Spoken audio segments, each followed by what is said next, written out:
Okay, we'll call the meeting to order tonight for the City of Saratoga Springs at 6:01 p.m. Present tonight, I have Councilwoman Barton, Councilman Comber, Councilman Wilden, Councilman Wadman. Councilman Karn has been excused this evening. I've asked Councilwoman Comber to lead us in an invocation and Councilman Wilden to lead us in a Pledge of Allegiance. Our dear gracious Heavenly Father, we are thankful for the many blessings Thou hast given us. We're thankful for the opportunity to live in this amazing country, in this beautiful city. Heavenly Father, we're thankful for the opportunity to govern ourselves and given the freedom to worship Thee. Heavenly Father, at this time, ask a special blessing upon us that we'll be able to ponder the things brought before us and think both for today and for the future as decisions will impact residents of this great city for many years to come. We're grateful for those serving in the armed services, our first responders, and all of our staff, and all the things they do to help keep our city safe and running smoothly, and ask that Thou will bless them. And we say these things humbly in the name of Jesus Christ. Amen. Amen. Please rise.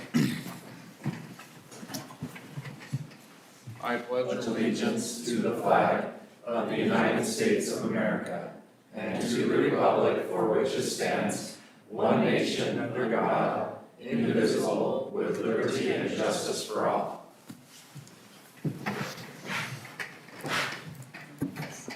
Okay. Time has been set aside for the public to express ideas that are not, for subject matter not listed on the agenda. If you're here for the public hearing of the budget amendment for fiscal year 2025-2026, please hold your comments for that public hearing. Time has been limited to 15 minutes total. Please avoid repetitive comments. Please limit comments to 3 minutes. Please be respectful in your comments. And please state your name and address for the record. Is anybody here for public input at this time? We got 15 minutes, so if you guys want to start coming up until we run out of time to the podium.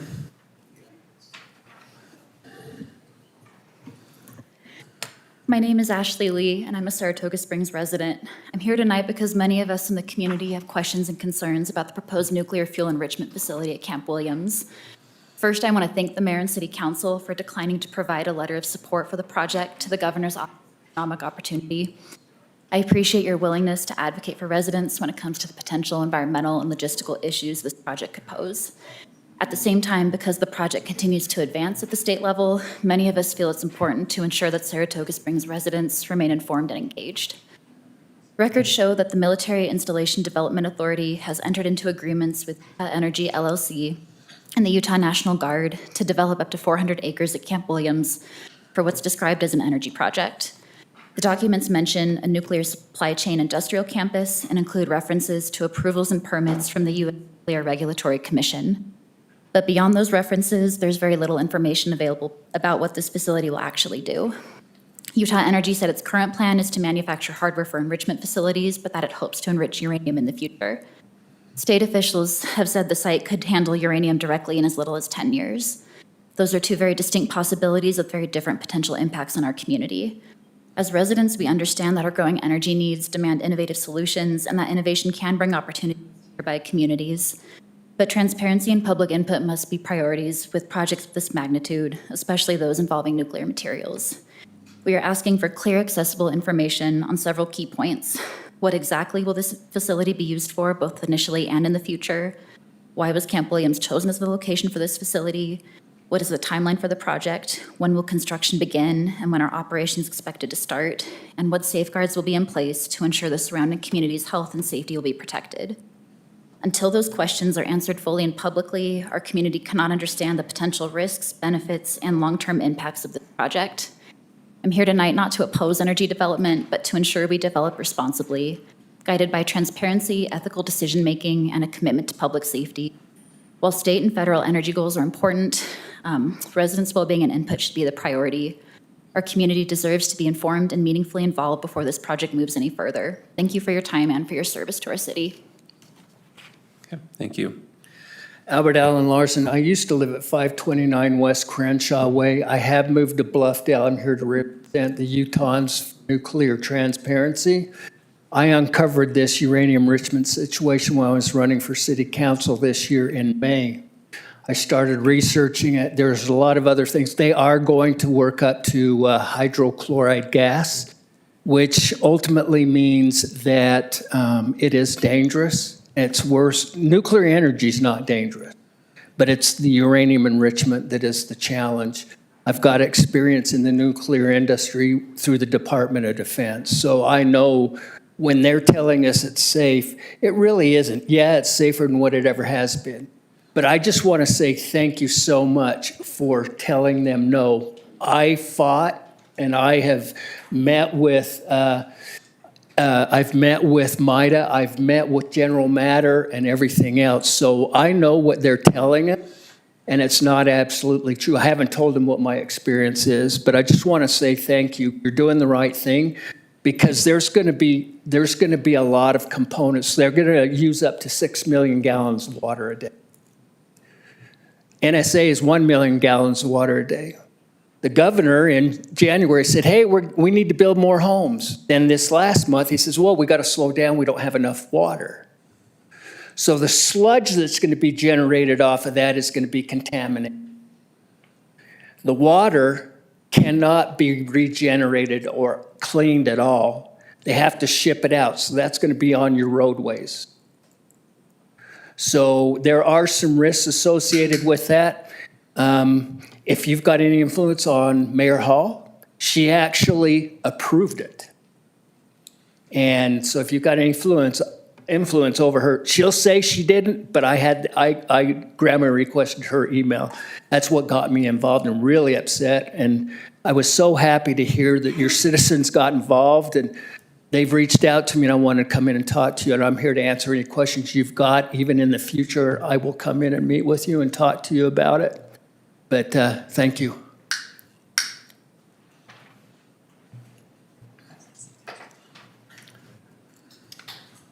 Hello, my name is Jacob Belk. I live at 3112 South Hollow Way. I want to talk about the proposed plan for Neighborhood 4 in the Villages Master Development Agreement. And my comments tonight might be the only comments to feature a sad trombone noise. So I hope you're listening. So D.R. Horton is the developer of that property. I understand they have a legal right to develop the lot. However, they don't have a legal right to variances or exemptions from city rules and guidelines. I want to quote from the Master Development Agreement. The city shall approve the plans if such plans meet the standards and requirements enumerated herein, and if, as determined by the city, the plans are consistent with commitments made to the city that the project will be a high-quality development that will be designed in a manner to minimize adverse impacts to the neighborhood and conform with city regulations, and in particular, conform to the design guidelines set forth in Exhibit M. And I'm talking here mostly about the large number of townhomes that are planned there where they submitted the design guidelines. I'm going to quote now from Exhibit M. So, structures of 3 to 4 dwelling units shall maintain a single-family detached appearance to the greatest extent possible. Instead of units mirroring each other, the dwelling shall be designed so that they have the appearance of a large single-family dwelling. It says this can be accomplished with roofline variations. Well, womp womp, the designs are clearly mirrored. There's no roofline variations. To quote again from Section M, structure shall be staggered both vertically and horizontally to break up the mass of the building. Well, womp womp, both designs feature long, unbroken roof lines of exactly the same height and elevation. To quote from Section M again, the appearance of garage doors from the street shall be minimized. Garage doors shall be painted the primary color of the home or housing unit. White garage doors are prohibited unless the primary color of the home is white. Well, womp womp, guess what color the garage doors are on a number of the designs? They're white. And you can't look at the designs and tell me that the appearance of the garage doors are minimized. To quote again from Section M, front porches, bays, and balconies are encouraged. In no case shall the facade of a building consist of an unarticulated blank wall or unbroken series of garage doors. Look at the designs, it's just long, unbroken series of garage doors. So again, womp womp, okay?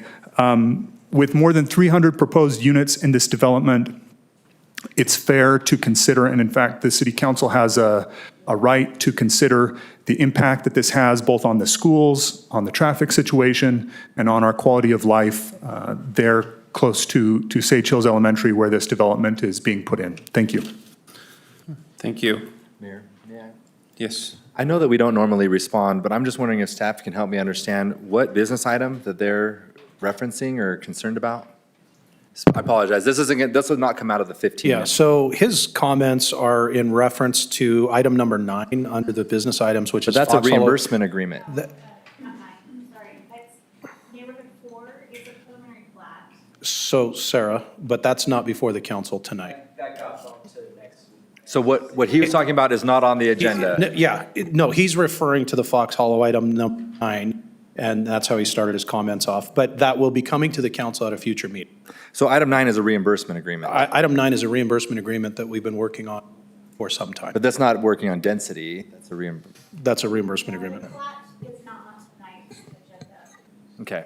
So the item that he's discussing was reviewed at planning commission last week. It's not on tonight's agenda before you have the items. Right, because I mean, we received letters in the email and things, and so I was trying to figure out on the agenda where it is. So it'll be on the next agenda, not on tonight's agenda. Thank you.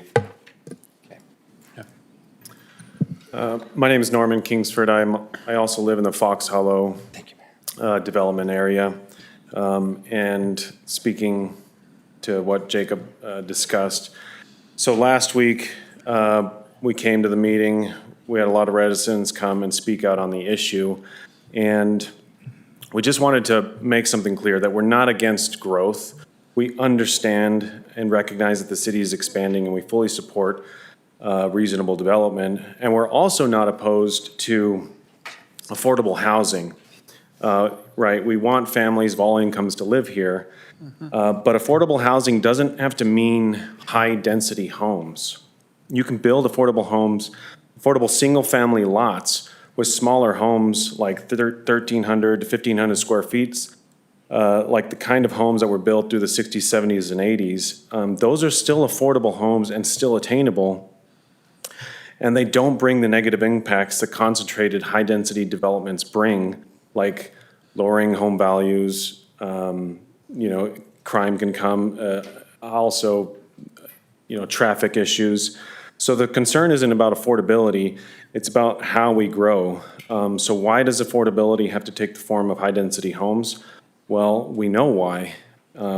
Because the high-density townhome projects primarily maximizes the builder's profit. And they're not designed with long-term stability, and they're not designed with the neighborhood or the community in mind. And so that's what our issue is, and that's what our concerns are in that development. I understand that's not being touched on today, but we wanted to bring this to the attention following last week's meeting. Thank you.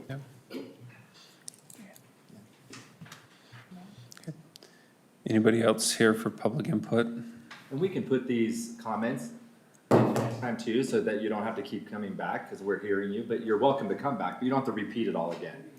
Okay, well, I'm going to touch on that if it's okay. There was no other, no one else wanted to come up, so I'll take a few minutes. My name is Laura Belk, 3112 South Hollow Way. I am a substitute teacher in the Alpine School District. I sub primarily here in Sage Hills and primarily at my kids' school in Sage Hills, right across from where this development is going in. And I can tell you from experience, being in that school every week, that the classroom sizes are 32 plus 34 students, which is high. Having also been a teacher myself, the difference between 26 kids in a class and 30 kids in a class is actually significant. And so 300, almost 350, I believe, units going in. Imagine, 3 people per home, okay, or unit there. So we're looking at 900.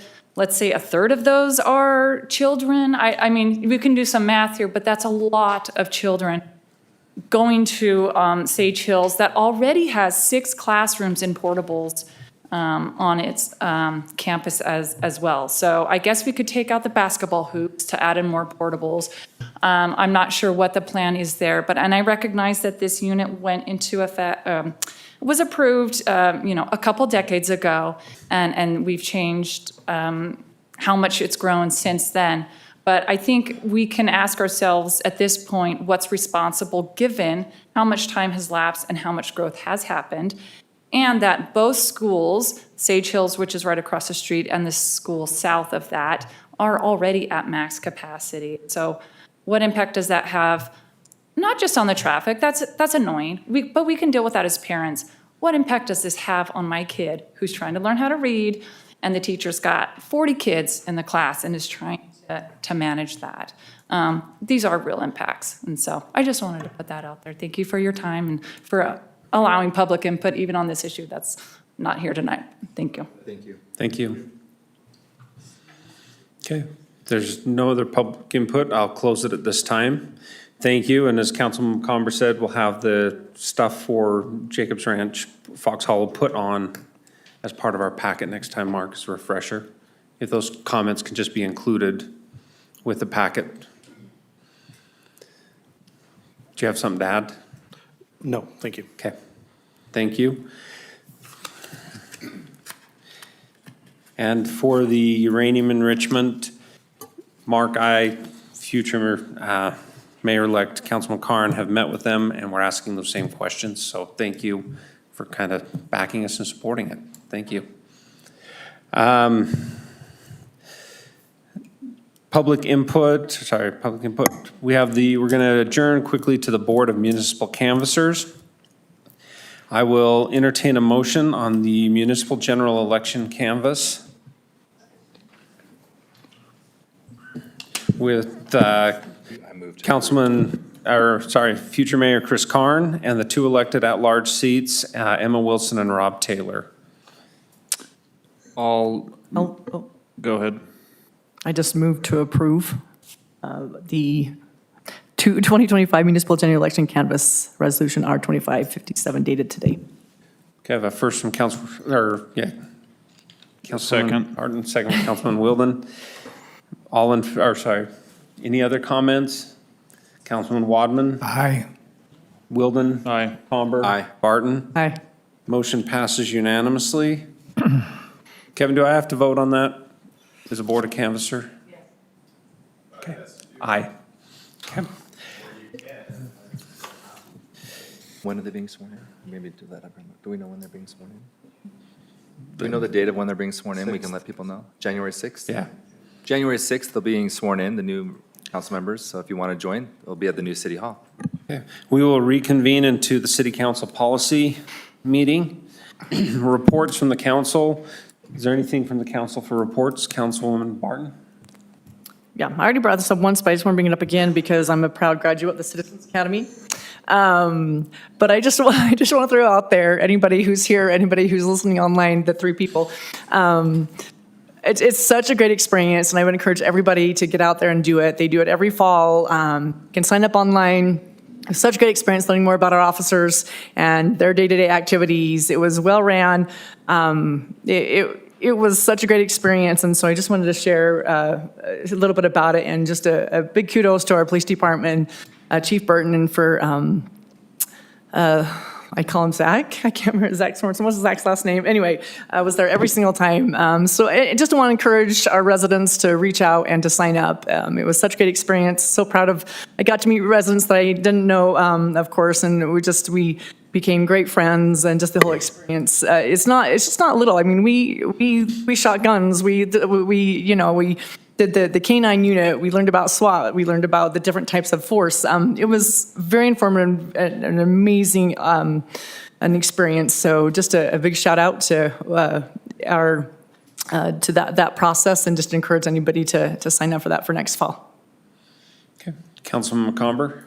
I just wanted to recognize the amazing opportunity we had to recognize our veterans. We had for Veterans Day on the Saturday before Veterans Day, we were able to honor all of the new members whose names were added to our memorial wall at Patriot Park. And what a wonderful setting to be able to recognize our veterans at a park that all of the fields are named, the baseball fields are named after the different branches of our military. Our police department presented the colors. We had an amazing speaker from the Veterans Association. She did an amazing job, and it was an honor for me to be able to MC and introduce the mayor one of the last times. And it was a great honor. This will be the last city council meeting in this building. We'll be moving to City Hall, the new City Hall that's being built over by Patriot Park. And it's been a little bit sombering today. I've spent 16 years in this building. It's been an amazing opportunity. I appreciated serving side by side with Jim and the other council members over the years, those who've passed away. It's been a real honor, so thank you. Perfect. Any other reports from the council? Anything from administration? We do have need for a closed session this evening. Okay, perfect. And to add to Councilman McCombers, I do like that the Patriot Park, the branches, the fields are named after the branches of the military. And as we build out the pickleball courts, the intent's to name the pickleball courts after the founding fathers. Patriots. Yeah. Patriot Park, the patriots that have founded the country. And so it's more than just going someplace. It's someplace that sparks interest in kids and people playing and really drives home what Patriot is. So it's more than just a name within Saratoga Springs. Okay, we have consent calendar this evening. I will entertain a motion. I'll move approval of the consent items as listed on the agenda. I can second that. I have a first from Councilman Wilden, second from Councilman McComber. Any further discussion? All in favor? Aye. Any opposed? Motion passes unanimously. We have public hearing for the budget amendments for fiscal year 2025-2026, Resolution R 25-59. Evening, Mayor and Council. This is the second budget amendment for this year. There are 3 items on this one. A request for a additional ambulance, increasing the snow removal budget, and then additional monies are requested for water right purchases. Any questions for staff at this time? Councilman McComber? Not a question, just a statement we do have quite a few residents here today. This is an interesting topic. We normally have no one here when we talk about the budget, which is ironic. Complain about the spending over the 16 years, but I think whenever we've actually talked about the actual budget, and we have 1 or 2 people, and they're not even here for that reason. But I just wanted to point out that the ambulance is needed because we have contracts with local hospitals. We transfer patients from the hospital to another hospital, and those contracts help cover the cost. And so even though many of the costs of a city are sunk costs, if you would, the ambulance is absolutely one that is providing an additional revenue resource for our first responders, our public safety. And then I always, whenever I have the opportunity, and even when I'm not on the council, I will still yell it from the rooftops. 100% of the property taxes of Saratoga Springs does not even cover our public safety. And so we are not overtaxed in this city. And if anyone says we're overtaxed, then they need to look in the mirror because it doesn't even cover our public safety. We have to supplement that with fees and with sales tax. So thank you, Mayor. Yes, and thank you to staff. I know it's been over the last 12 years, we've really worked hard to where we pay cash for our vehicles so that we are not wasting tax dollars on interest to bankers. No offense, Wilden. But You were one for many years. I was. But we worked hard to become cash funded so we can buy the equipment we need. The fire department, police department, public works, all those guys plan out 5 years in advance so we know what equipment's needed and we're ready. It's not on a whim, it's not last minute. So when we're doing these adjustments, it's not that we didn't plan on it. It's been part of the plan. So thank you for your diligence and all that you do as department heads. Okay, I will. So I did have one thing, Mayor. I was just reading in the notes, the ambulance, it's anticipated next month it'll be here? Well, it says December 2025, is that wrong? We order it. They're a few years out. Well, change the wording. It says with delivery of a new ambulance anticipated in December 2025. So just change that wording. Okay. So that's why I was like, how did you speed up the process so much? That was fast, yeah. I was about to say, if I remember correctly, Kenny, we were able to jump ahead of line is why we're doing it right now at this point. So that's why we're making the request at this point. No, I think that's great. I was just reading, it said the wording just needs to be updated. Okay. There's not an anticipated delivery in December, so. Thank you, Spencer. Spencer will update that and Yep. Yeah. amend the packet. Okay, this is a public hearing, so we'll open the mic up for anybody who would like to make comment on the public amendment for fiscal year, budget amendment for the fiscal year 2025-2026, Resolution R25-59.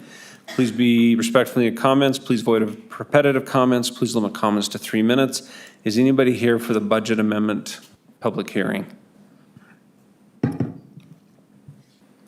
Okay, seeing none, I will close. I was the worried public it was going to hearing. be the first time we've ever had one. So, and entertain a motion.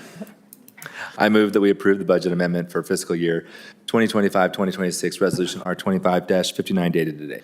Okay, I have a first from Councilman McComber. Second. Second from Councilman Wadman. Any further discussion? Barton? Aye. McComber? Wadman? Aye. Wilden? Aye. Motion passes unanimously. We have business item 1, business item site plan for UTA Park and Ride. Good evening, Mayor and Council. Commissioner Acerson, if you want to come up to the hot seat in case we got some questions. Sure, I'll come right up front. You bet, right here in the hot seat. I just, as a staff, we've worked with UTA for years. Commissioner Acerson got appointed. We worked on MAG together when he was the mayor of Linden, and he's done more to help out west realize that we've been preserving corridor and planning for 20 years. So thank you as a chance publicly to mention that. Let's do the Parker ride, and if I can just take a minute and share something more that I think will put a smile on your faces. Okay. I like that. Okay, so this is over Institutional Civic. This is located over at after the bend on Pony Express on the opposite side of the river. It complies with all the code criteria that we need to look at for this. The Star is where this is located. It'll be accessed off of Sand Dollar Way, which is accessed off of Seaside Drive. That's the site plan. There are no structures, it's just the parking lot, and the landscaping and lighting. There'll be the sidewalks that'll go down to where there's picked up and dropped off. And then landscaping, as I said, it meets all that, meets the lighting. There's not much to it. Or do you have any questions on that? I don't. Okay. Will you let him finish this and then he can tell? Yes, I will entertain a motion. I move that we approve business item 1 as listed onto the agenda today. I have a first from Councilman McComber, Second. second from Councilwoman Barton. Any further discussion? Wadman? Aye. McComber? Aye. Barton? Aye. Wilden? Aye. Motion passes unanimously. Commissioner Acerson? If you'll give me the privilege to just share something with you. You were in our meeting last Thursday evening, and I made it a point to make it on record that we had a meeting with the county commissioners today. Yeah, it was today. Yeah. At 10 o'clock. And in principle, they have agreed to help provide some funding or funding to put what we call an innovative mobility zone in Saratoga Springs, Eagle Mountain, and Lehigh.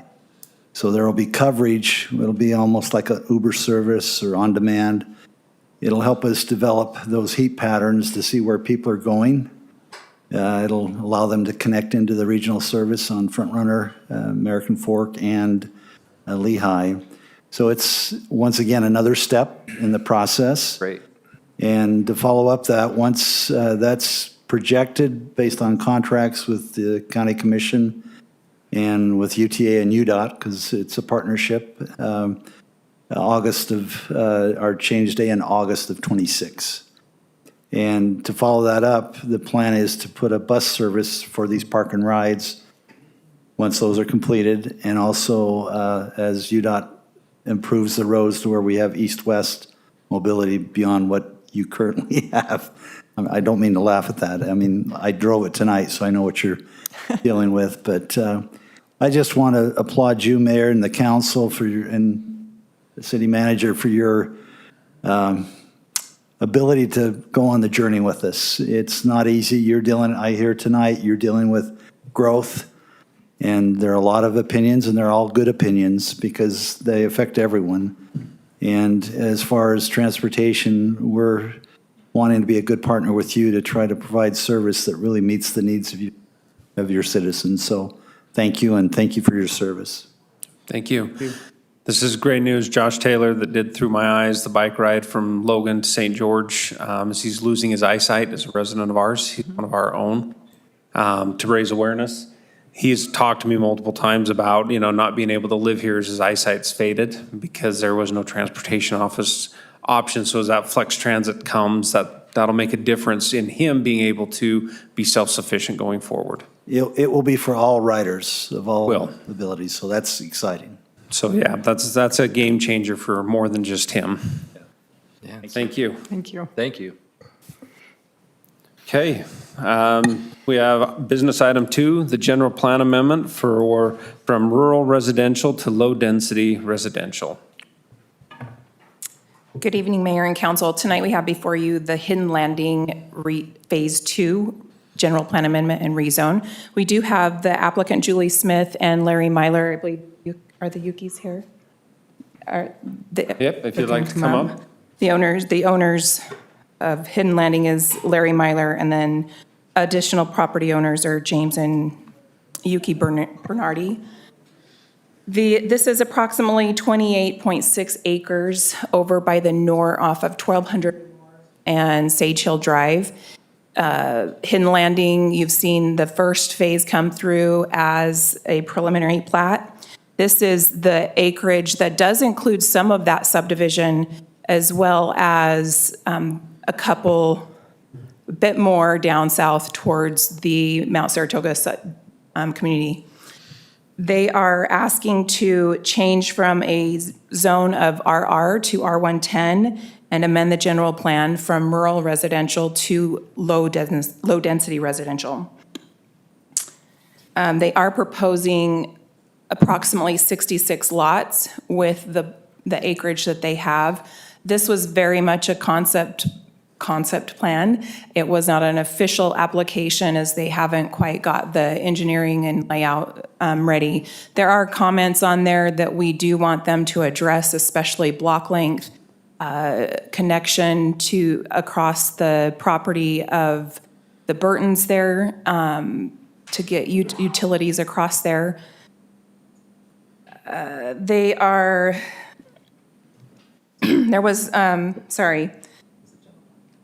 than that, they are asking for the open space from that first phase, which is all of that green to the north. There is excess of that. They want to be able to utilize that for the remaining portion of the phase 2 to complete their open space. That is. Clarification. Yes. Is it going to meet all of their open space requirements? No. Or just partial? Just partial. There's only a certain amount. Let me get that. It's in your staff report. I remember seeing it. I just Yeah, wanted, on the it's- record though, with people here, I wanted to. Right. understand that So it's approximately, I'm just looking here. Well, it's not all of, so the hatched area is like 2.75 acres, and the remaining acreage that's not needed for the phase 1 in excess is 1.5 acres of extra. Great. Sorry, I know it's in there. So, and that is as a finding or condition in the staff report. Other than that, does the council and mayor have any questions for us or the applicant? I'm just, can we, excuse me, can we do open space changes like this on a general plan amendment? Because it's not like there's a real application for even a design or preliminary plat or anything. Can we really, can we put a requirement or allow them to have open space when there's not an actual development agreement or application on? There is actually a development agreement. but we're going to be entitling them through a general plan amendment. We can do that? There's a rezone on it too. Rezone general plan and development agreement. Oh, so the rezone, but you can do it on a rezone? You can do open space on a rezone? So the rezone is generally accompanied by a concept plan, so all of these details are provided in the concept plan, however. We don't have one. It would actually happen, no, this is the concept plan, but it would actually happen in the text of the development agreement, so it's been included in there as well if the council approves it. Development, can I just address really quick? Okay, so under state law, a development agreement can basically function as a land use regulation if it goes through the same process as a land use regulation. So we notice a development agreement the same that we would for a land use ordinance.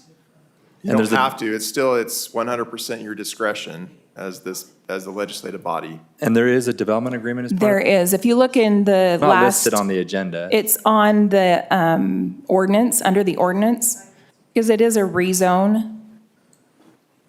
It's under the ordinance, it's an attachment to the ordinance. So if you go to the ordinance amendment or exhibit, it's on page 7 of that, and I can read it to you. Well, no, I read it. Okay. I'm just saying that in the agenda, because the general public, the most they're going to do is read the agenda, it doesn't say that there's a development agreement being voted on today. Correct. Typically, when there's a development agreement, we list that in the agenda. So I'm just, for There would- transparency's right. sake, yeah. Are we asking them to approve a development agreement tonight too?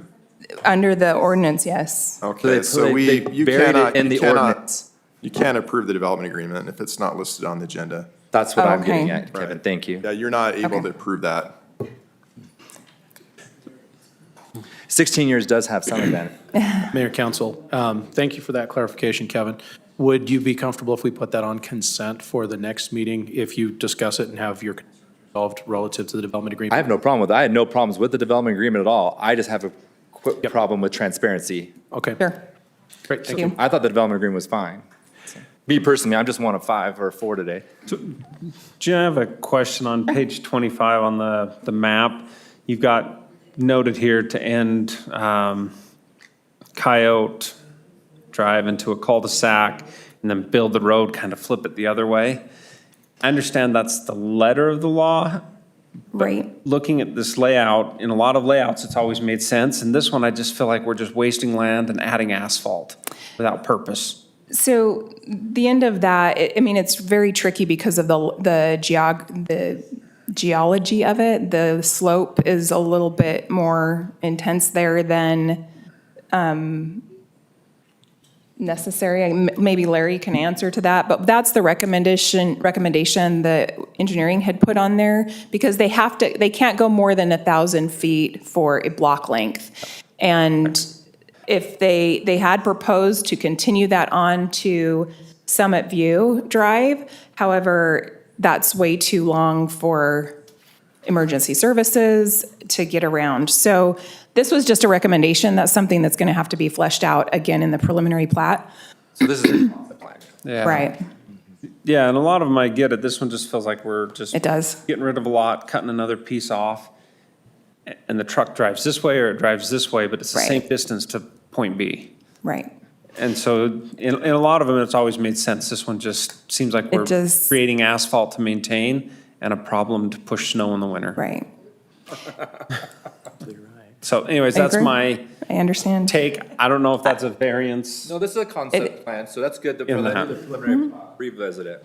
Obvious, absolutely. So, other than that, I don't have anything else. Anything else? Does the applicant have anything they would like? Yeah, and good evening, Mayor and council members. It's interesting, Sage Hill, it comes from, you can see it comes from the west, heading east, and then it turns north, right? That was a county road when it was brought into the city, and it was built, I think, in 1992. So one of the things that we think we can help the neighbors with in the traffic flow is by upgrading that road, bringing it up to today's standards. It seems to be a little dangerous, and so we heard heard about that in the planning commission meeting, and it seemed like citizens as well as planning commissioners wanted us to address that. I'm assuming that as we go forward with engineering, we'll talk about what's going to work. We don't want cars spilling off into a home, so. That's great, thank you. No. Thank you. Any other comments from the council? If not, entertain a motion. I'll move that we approve business item 2 as stated on the agenda, including staff findings and conditions. The findings don't include the MDA, right? The conditions. I would just remove the. Removing any reference to approving the MDA tonight. They'll review that. Do you want, oh, What? They'll review that. for the- And just review the traffic pattern. And review the traffic pattern. I'll second that. I have a first from Councilman Wilden, second from Councilman McComber. Further So, discussion. I was just gonna- I'm gonna say. Yeah. Go ahead. okay, sorry, I'll wait till the discussion portion. No, any further discussion? I would recommend that you condition that on the development agreement coming back. I was just going to say, I'd like to see the development agreement back on the next available city council, and potentially even in the consent calendar. So amended. Okay, I have an amended first and an amended second. Any further discussion? Okay, Councilman Wadman. Aye. Wilden. Aye. Barton. Aye. Comber. Aye. Motion passes unanimously. Thank you. Thank you. Business item 3, easement and right-of-way acquisition agreement with GH Enterprises LLC. Mayor and council, Jeremy joining via Zoom. Apologize, I can't be there in person tonight. This is part of our Pony Express widening project. As part of that, this property, a previously approved project, North Cove, we've been working with them for a while to acquire right-of-way, both for the road widening and for a storm drain outfall that will need to convey storm water for the wider road. And so this agreement covers those items. The right-of-way is being covered by corridor preservation funds from Mountain Land Association of Governments. And then the project funds will cover the cost of the storm drain construction, which is also something we applied for, I think, about 4 or 6 years ago to fund this project. So happy to answer any questions you may have. Is there any questions from staff? Just a comment, if I may, Mayor. You heard him talk about the corridor preservation funds. This is a huge thing that Saratoga Springs has done a really good job at doing, is going after those funds. Before any road can ever be built, before anything can ever be done, you have to preserve the corridor. You have to preserve the land. One of the things that, Jim, if you remember, we campaigned on 17 years ago, when we were first starting to campaign, is that we never wanted to tear down a house or a building that we approved because we didn't think far enough ahead. And this is a perfect example of thinking far enough ahead. Pony Express will be widened to 4 lanes, 2 lanes each way with a turning lane down the middle. And we will not have to remove any home that Saratoga Springs built in the last 17 years. So I think that's a real accomplishment. And I mean, yes, we've had to take out homes, but they're old farm homes and things, and they were compensated quite well by various entities. But I think that having those master plans allows us to be forward-thinking. And Pony Express, as was sort of joked about, is going to be a very important east-west road for Saratoga Springs and Eagle Mountain and the other neighboring communities. So thank you, Mayor. Any other comments? If not, then I'll entertain a motion. I move that we approve business item 3 as stated on the agenda with any staff findings and conditions, if any. I have a first from Councilman McComber. Second. Second from Councilwoman Barton. Any further discussion? Barton. Aye. Wilden. Aye. McComber. Aye. Wadman. Aye. Motion passes unanimously. We have a business item 4, rezone of agricultural to mixed waterfront for Harbor Springs.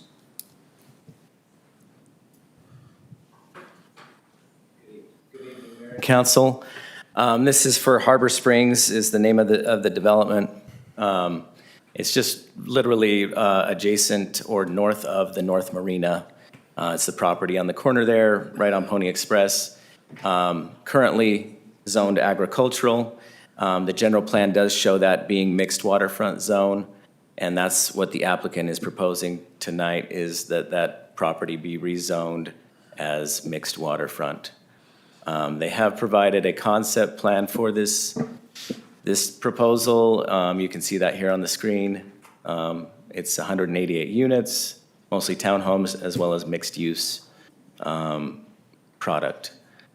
And then there's also a significant amount of open space where the Dry Creek channel runs through this.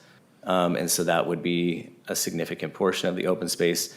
And then they're showing, their concept at least is showing a trail on the south. It's actually owned by the county, but the developer has said that they're willing to work with the county to integrate that as part of their project. So you can see that there on the screen. And yeah, does the council have any questions on that? This one also has a development agreement, but the agenda lists the ordinance, not the development agreement. Just wanted to let you know. So I think we made a mistake by not listing the development agreements on these two items. We just listed the ordinance. We'll just follow the same pattern as last time. Okay. Yeah, I think what's happening is, if you remember, DAs are not considered by the planning commission, so I think these were copied and pasted onto your agenda. That's right. And the DAs were missed, but you can act on that as well.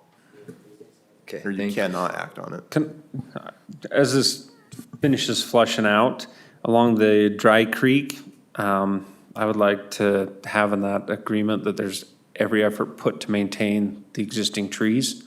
We don't have a lot of them in our community, and those are big, mature trees. I know some may have to come out like they did in the marina because of age and health, but any of the big trees we can preserve along that Dry Creek would be appreciated.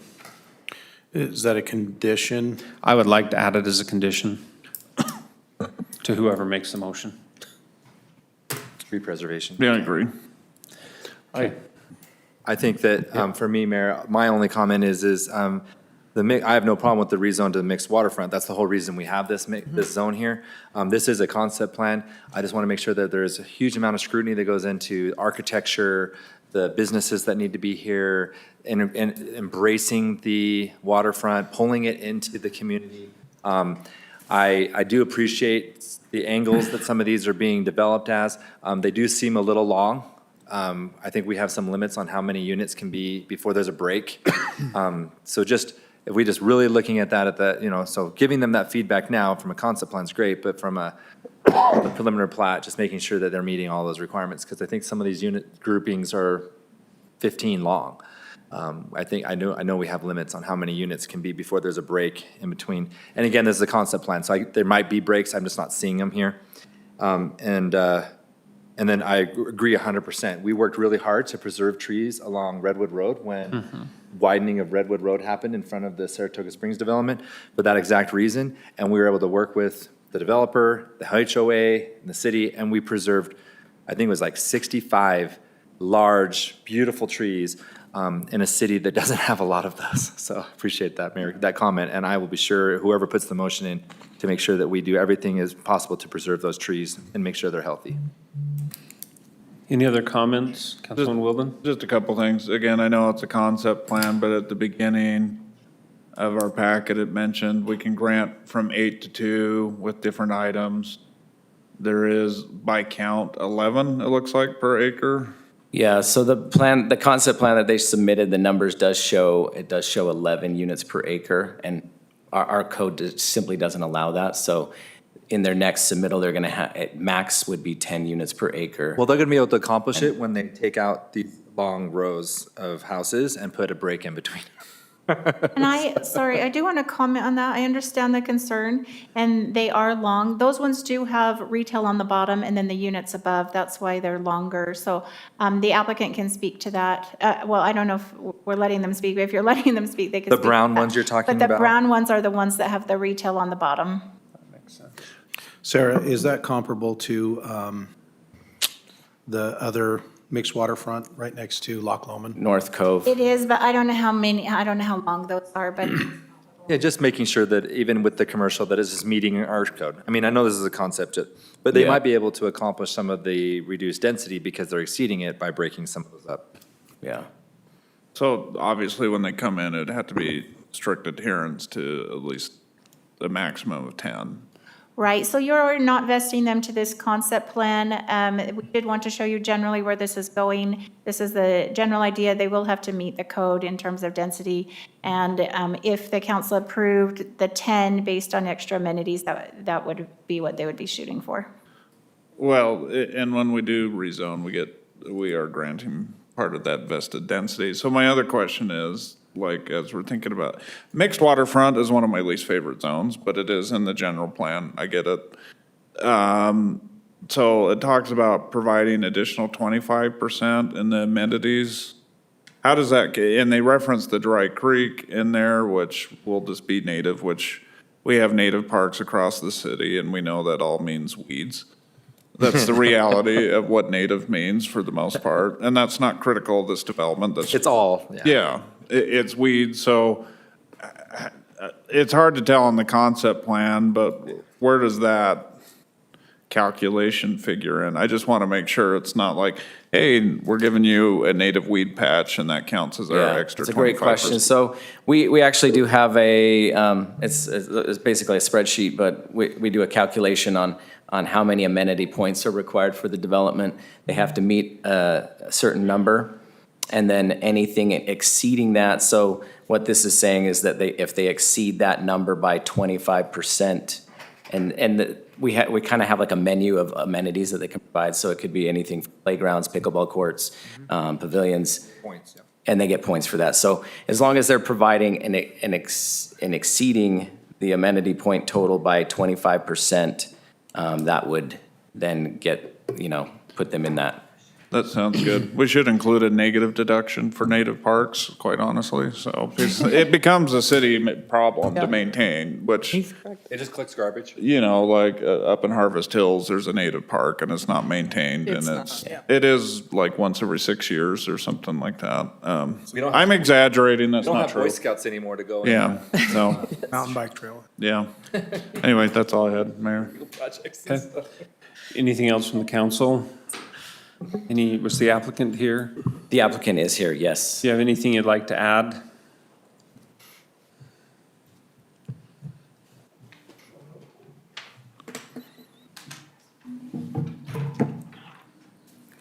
Good evening.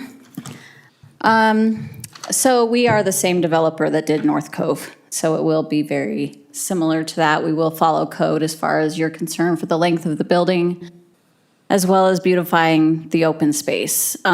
We do need to, I know Sarah brought up the development agreement, and I just want to make sure that is looked at tonight, because that is also part of us releasing the right-of-way. So, I personally reviewed the development agreement, didn't have any issues with it, but again, 1 of 4, so. But we'll have to put it on the consent calendar in 2 weeks, or whenever that is, December, whatever. Okay. Other questions? Yeah, I'm fine You with guys it. have any concerns about the trees too? Is that Preserving the trees along preserving Dry the Creek? trees? Is that? yeah, I know there's some Russian olives and things like that, but I like preserving trees as well. I think it adds to the community quite a bit. And so the plan is to, preserve as many trees as we can that are not invasive species type thing, so, Maybe we yeah. could word it so that they work with our Parks Department, because they've identified a lot of them in our marina area that we tried to get rid of. Okay. I just want to ask some questions about that, since we'll be drafting the language that you want to add. Is this, you want, and let me read the code so I can clarify what regulations you want in addition to what the code already says. So the code says existing mature deciduous trees more than 4 inches in caliper. Is that okay if I read the code? Yes, please. Should have asked first, okay. Existing mature deciduous trees of more than 4 inches in caliper shall be identified on the landscape plan and preserved if possible. If a mature tree is preserved, an area around the roots as wide as the existing canopy shall not be disturbed. And then it says if preservation is not possible, the required number of trees shall be increased by double the number of such trees removed. And then it says deciduous trees smaller than 4 inches in caliper or mature ornamental trees that are removed shall be replaced on a 1-to-1 ratio.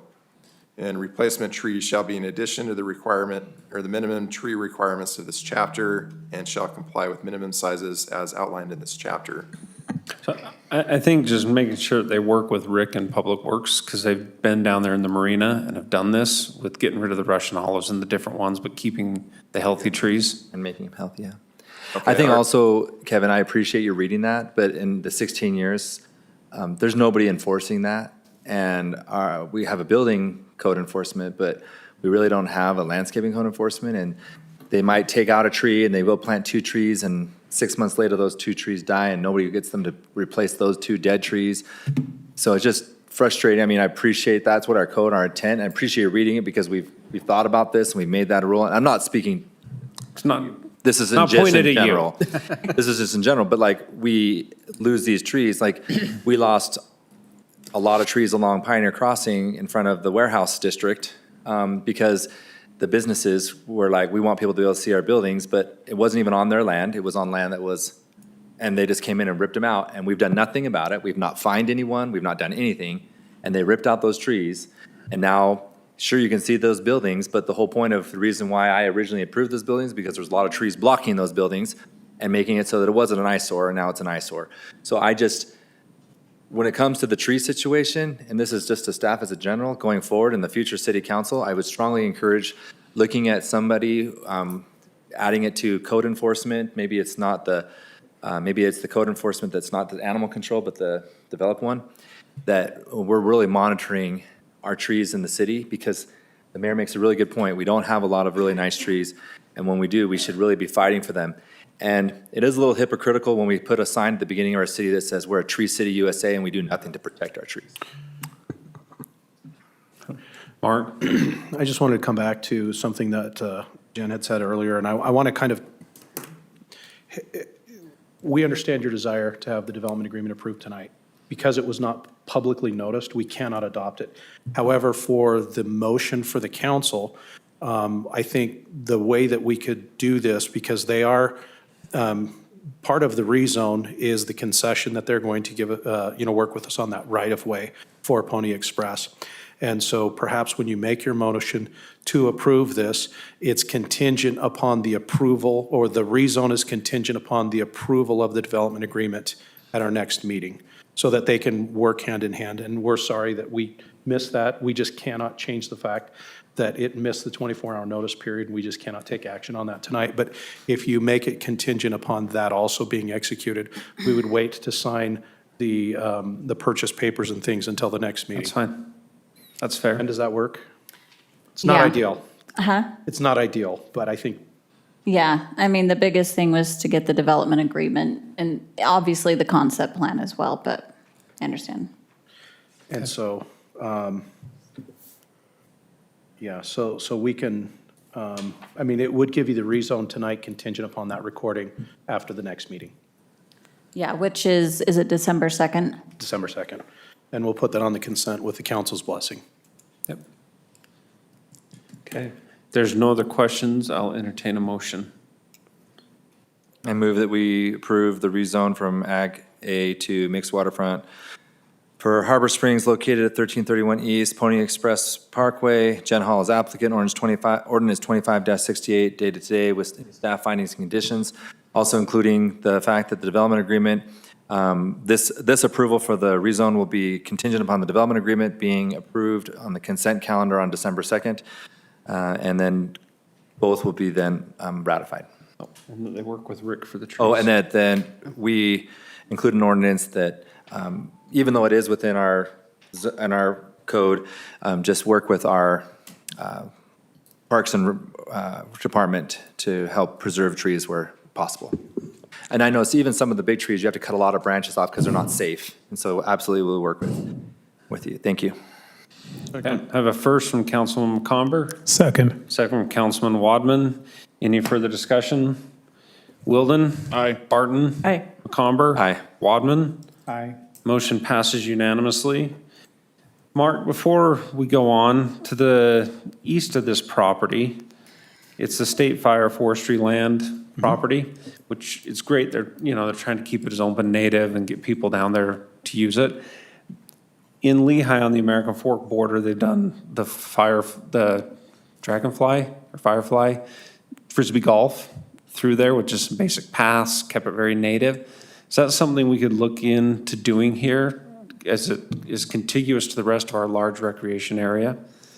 To add a Frisbee golf Or something. or something? You know, that I is mean, a- that one's heavily populated. You go there, there's usually 6 to 20 people. Yeah. Sure, if it's okay, I'll encourage staff to work with the applicant on trying to build in perhaps that kind of a feature. Well, I don't know if that has anything to do with this one. It's just the adjacent property to have Oh, staff. on the state land. FFSL land. Yeah.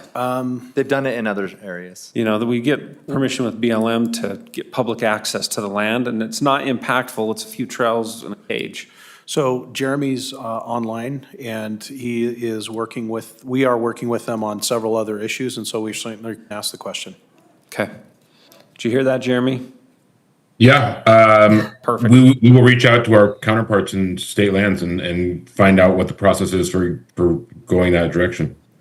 Okay. I will let the council know once I hear back from state lands if that's a possibility. It's just such a great location off the bus route and everything else for people to walk and get outdoors. I agree. Thank you. Okay, business item 5, Ryder Station Development Agreement located at 1193 West Fairfield Road. Okay, this development agreement did make it on the agenda. That was funny. He wins so far, Stephen. You got to work. Because Stephen's always the one with the great jokes. So. Okay, so this is for Ryder Station. It's just off of Pony Express. It's going west like you're heading towards Eagle Mountain. So the development agreement specifically, the reason why this is coming forward, it's not a rezone, but they do want a development agreement. And the reason for that is because they may have a type of grocer or something on the site, and they will need loading bays. However, they're surrounded on 3 sides by roads. And so in order to have those loading bays, they would have to face a certain road. So they're asking for an architectural deviation to allow loading bays off of Fairfield Road, which would be the least impactful road, the road to the north. So you wouldn't be visible from Pony Express, and they wouldn't be visible on the main road that goes through this development. And also, this development is up on the hill, so it's visible from Redwood Road. And so the loading bays would also not be visible from Redwood Road. So it's kind of the best location for a loading bay would be on that north side of the property. But in order to do that, our code requires a certain amount of glass on buildings, and so they wouldn't be able to do the loading bays because it faces Fairfield Road. And so that's why that is coming forward in the development agreement. The applicant also does have a proposal for vesting. I don't know if the applicant is here tonight. Thought they were, okay. So staff is proposing the development agreement be approved as currently written and as is in the packet. With the applicant not being here tonight, I don't know if we discussed what. Well, we can do it where we want now. I mean, obviously, then whenever we decide, they'll have to follow. I think they were asking they wanted to be vested in the entire code for 5 years, Austin? 5 years, correct. And what we normally do in a development agreement, they're vested in the zoning, the density, and the permitted and conditional uses, but nothing else. They have to comply with the code. Right, but what they're asking for is mainly these bays. 2 years. I think that's fair, 'cause, I mean, Home Depot, Owen and I worked on Home Depot for 10 years before they showed up. So 5 years, I don't think is unreasonable to land a grocer and get it built. And I don't think so either, but the reason why we don't do more vesting beyond zoning, permitted, and conditional uses density is because that gives you flexibility to change other parts of the code that you may be comfortable with in the future, like lighting, for instance, and signage and stuff that comes up on an occasional basis. So if you grant what they're requesting, that also means that you can't change things like lighting and stuff like that. For 5 years. For 5 years. But under the current draft of it, let me just double check that. I don't want to misrepresent that, but well, Kevin's looking on. the vesting is basically for, let me verify that. I also wanted to mention one thing too. They're going to bury a power pole that is offside of their property as part of this, and that's another thing to weigh in your consideration of their request. We love it when we bury those. Otherwise, the city would have to find a way to pay for that because it's not something that's directly caused by their project. So that's the benefit to the city of doing this DA.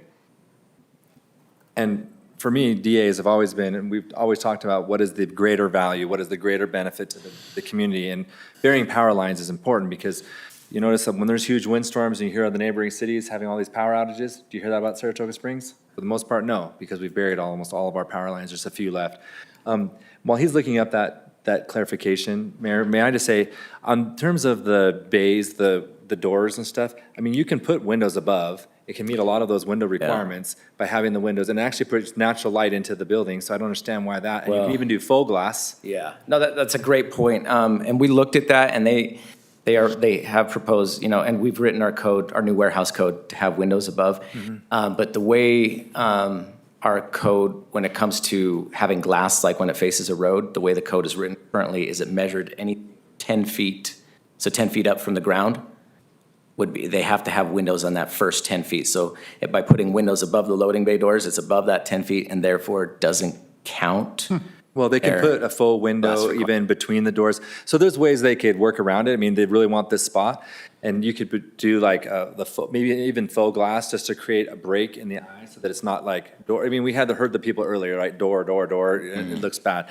My other thing too is we can require, and for me, I would like to potentially require an additional amount of trees and foliage and things like that, maybe double the amount of trees that need to be between the buildings and Fairfield, because then that would help block a lot of the view, and including regionally acceptable pine trees, not the ones that die within 6 months, but like the ones that actually can survive. They do. I have pine trees in my yards, and they've done well because you can make them live. But doing something that's not just trees that right now, then the whole building shows, you have to have trees that'll stay foliage year round. But that's some options. You can even berm it. You can even put like a berm to help block the eye of the road, so the angle, it blocks the bottom half, and so then you wouldn't even see the doors. So there's lots of things that we can do. The developer's not here, and so me personally, as a council, and I would recommend the rest of the council, if you have other ideas, that we put in some of these things and says, yes, we'll approve the development agreement as long as you add a berm, add additional foliage, and look at every possible way with staff to put more windows on the side of the building. The whole point of this is it's an eyesore, and I hate giving precedence, and so if we make it really bring the standard up, then we're saying, yes, we're gonna give you a variance, but you're gonna step up and make a difference. We did it to the building on Pioneer Crossing, the one I sort of joke that looks like a steak center. But yeah, so they've done a berm and they've done different things. It helps with light, the big trucks coming in, those berms will help keep the light from hitting people looking over and getting flashed with bright lights from the trucks, delivery trucks, et cetera. So just a thought. Any other comments? Kevin, you were looking up, did you find it? Yeah, it's kind of interesting because you have to look in a couple places, but it says, and we can, depending on what your direction is, we can change this, but under 2C, it looks like it's permitted and prohibited uses as of the effective date of the agreement. However, the next paragraph, and I think we must have left in the language that they were requesting, but C and D seem to conflict. So it's zoning and permitted and prohibited uses. That was the draft that staff submitted. So Kevin, would you recommend, the because you have next- conflicting, I hate it when there's conflicting and we're doing a development agreement, the applicant's not here. I would potentially recommend we table this and allow you to make sure that there aren't conflicting statements. We also put in some more of that language around the trees and berms and windows and have that conversation with them. Because I'd hate for them to have to repay and do an application fee. We approve something today and they're not in favor of it. I agree with tabling it. I like the concept of the berm. That's consistent with what we've done on other roadways. And they allow us to get rid of the conflicting comments and then make sure we're looking at the right shielding. So Mayor. Okay. I move that we, I was gonna say, if you can, did you get enough notes? Do you understand what the request is to the DA? I have some notes, and I can go back and review the minutes or the recording.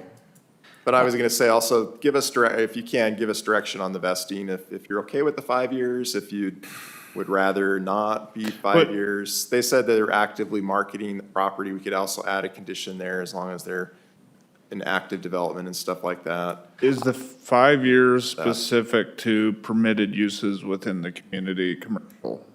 Is that Well, right? they want vesting of everything in the code. So as of today's I'm not date, comfortable with 5 want years. vesting for 5 years. I would be okay with keeping the permitted uses within community commercial for 5 years, but lighting, landscaping, architecture, et cetera, et cetera.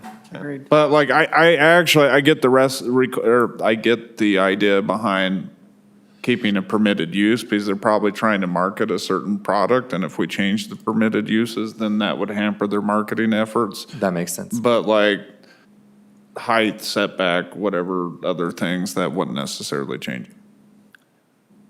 Okay. So that's great. So I move, Mary, ready? Yep, I'm ready. I move that we continue item 5 to a future council meeting as deemed appropriate by staff when they have an opportunity to meet with the applicant and go through the necessary changes, the feedback that we provided today. Okay, I have a first from Councilman McComber, Second. second from Councilman Wilden. Any further discussion? Councilwoman Barton? Aye. Wadman? Aye. McComber? Aye. Wilden? Aye. Motion carries. We have business item 6, updates to the Public Infrastructure District Policy.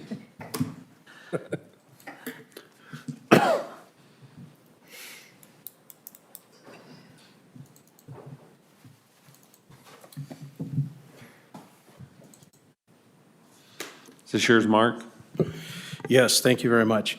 Mayor and council, after the last meeting, we came back, we made some adjustments. Obviously, in one of the next items, we'll be updating our consolidated fee schedule, which has the changes in there. But yeah, as you can see, we made some of the changes that were requested. We deleted some of the things that were duplicated, and we also moved some things around for a little bit better flow. We added some language as was requested relative to the affordable housing conversation and owner-occupied conversation, so that's included in there. So that was item, let's see, 3VI.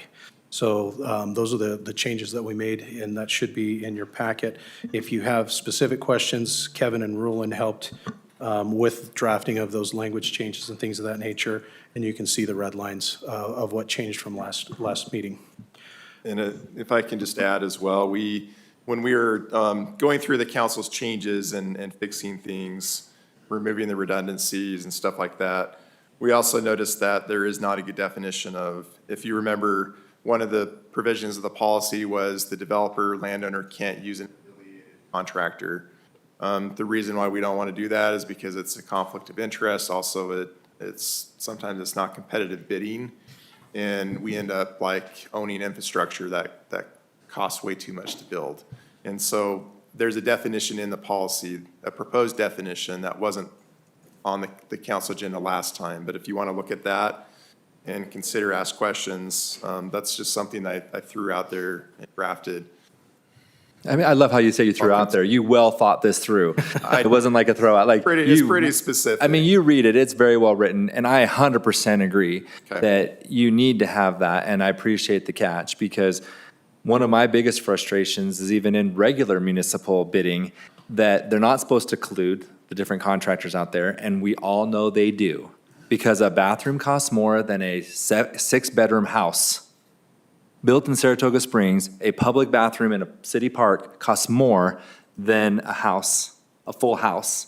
And I always joke, can we just put a house there and just sit? The bedrooms are like a break area for people to hang out and chill out and whatever. But, so I love this because it's actually putting a better restriction on this, which we're giving them quasi-government capabilities with the PID, right?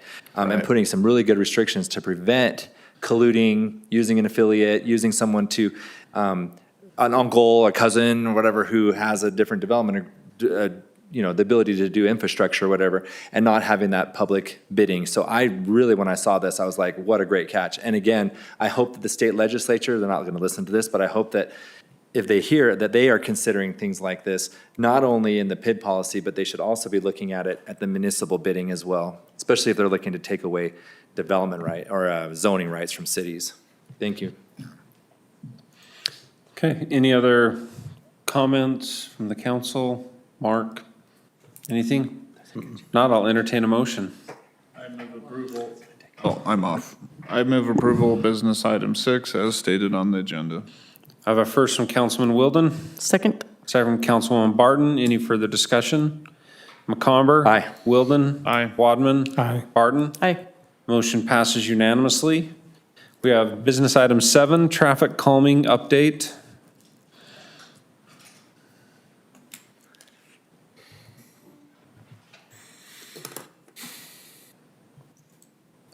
It's all yours. Good evening, Mayor, council members. The engineering department is proposing traffic calming policy updates to improve the flow and the understanding of the current policy, which hasn't been changed since it was originally adopted. We're primarily focusing on the process that the traffic studies and calming practices take. And then we are adding in things such as the UDOT's marking selection tables to provide guidance when crosswalk markings will be implemented onto a intersection. And we are also adding a RRFB selection table, which will also provide guidance as to when rapid rectangular flashing beacons would be used at a crosswalk that is mid-block or in roundabout situation where it's applicable. I'm open for any comments or questions. Mayor, may I? Yes. I had one.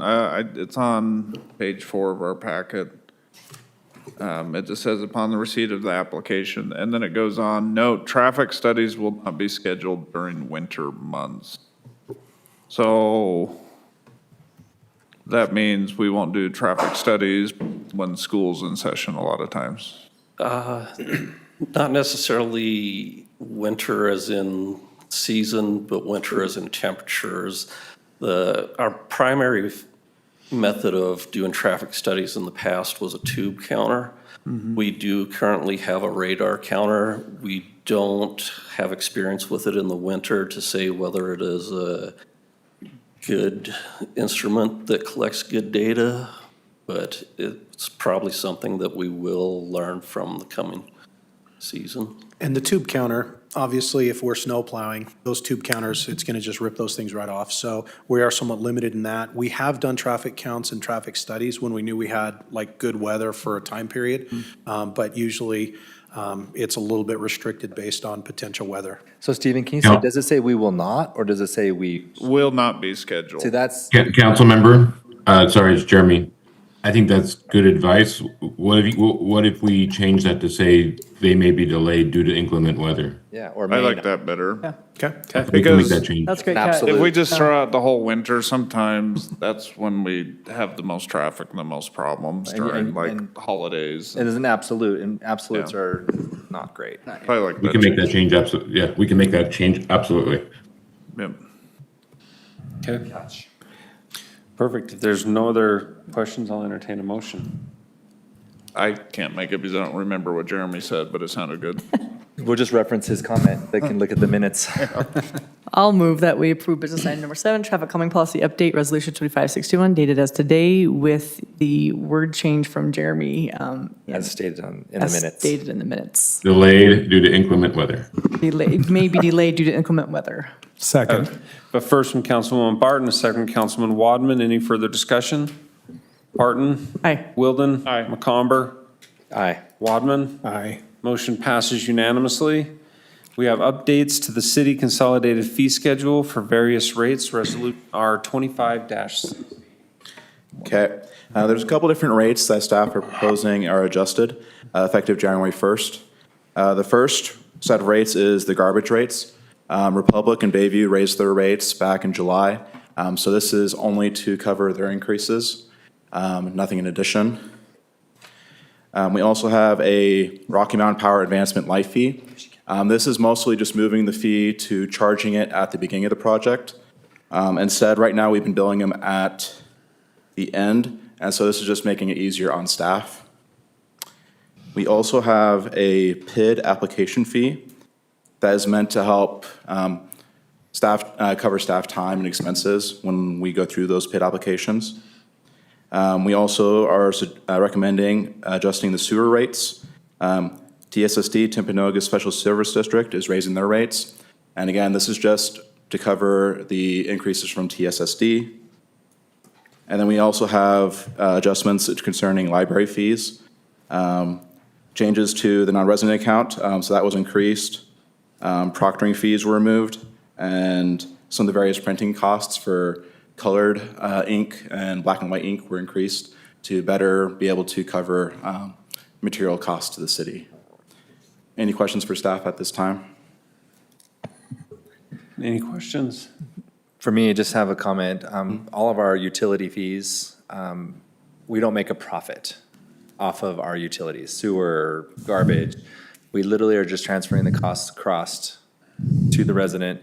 The mayor often makes this comment, I'll make it for him this time, but like our garbage rates are extremely low based on the national average and even with, so as frustrating as it is, we create too much garbage as a human population, but I just really want to make sure people are understanding that these are not profit centers or profit funds, garbage fees, sewer fees, water fees, et cetera. Covers all expenses. Thank you, Mayor. And for $16.45 to have it picked up at your house, people spend more than that to dump it on the hillside. So, Mayor, yeah. so just for my benefit, we have first garbage can, Yes. 1605s, additional garbage. They're the same price. Is there a reason why we separated those? So mostly it's because we do not charge for recycling cans, and so it's just kind of differentiate. Okay. Yeah. It's just to make sure that people know that the second recycling can Is the same. is a fee. Yeah. It's And charged you know what I mean? separately, not included in the overall garbage. It's just more a point of clarification, because then people are like, well, I didn't have to pay for a recycling can, how come I have to pay for a second? So yeah, with recycling, we actually make enough, depending on the market, we'll make enough to cover the cost of recycling. Unless people can't figure out you don't put grass in a recycling can, then we have to pay Because I just saw the first for price. total and the- waste. Okay. I just saw the first Yeah, and when your second ones. neighbor's dumping grass, let them know, because that 9 tons turns into very cost. expensive to Money. the city, because it contaminates a whole truckload. So yeah, thank you. Annalisa, that might not be a bad, as we get into the spring, just to keep in mind, maybe a little public service announcement about yard waste in recycling cans, things like that. Just, you've done it before, recycle it, you know, And people animal forget. waste is not recyclable, Especially when it's in a plastic. contrary to the pet owner's belief. Even though it's in a plastic bag, it's not. Yeah. They usually don't pick those up. Okay, I will entertain a motion. I'll move that we approve business item 8 as stated on the agenda. I'll second it. I have a first from Councilman Wilden, second from Councilman McComber. Any further discussion? McComber? Aye. Wadman? Aye. Barton? Aye. Wilden? Aye. Motion passes unanimously. We have business item 9, Fox Hollow Infrastructure Financing District Reimbursement Agreement.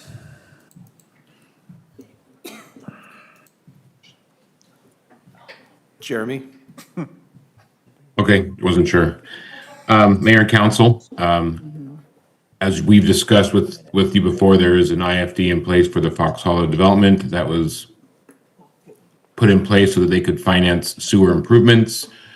Just a brief history for those potential. The public, the city invested and bonded for significant sewer infrastructure capacity to the tune, I think it was like 14 or $15 million.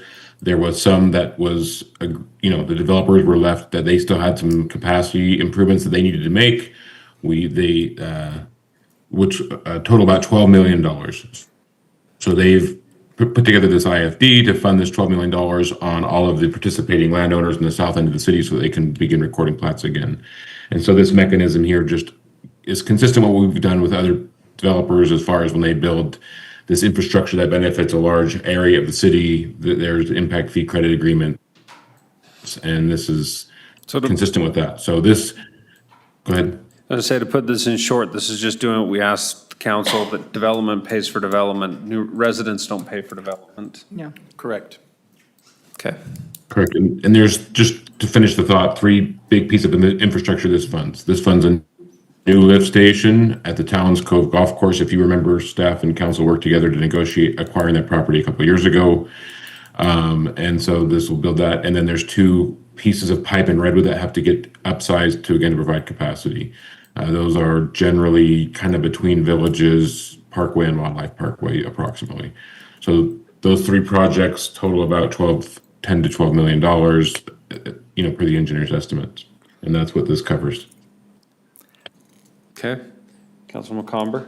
This is an opportunity for me tonight. I appreciate you guys being willing to let me make these various comments. I just want to thank staff for holding strong on this, not breaking down when the developers were begging us to use taxpayer money to break this bottleneck and allow for them to develop more houses. I just really appreciate us standing strong as a council, as elected body, but then also our staff really pushing back and making sure that, to the mayor's point, development pays for development.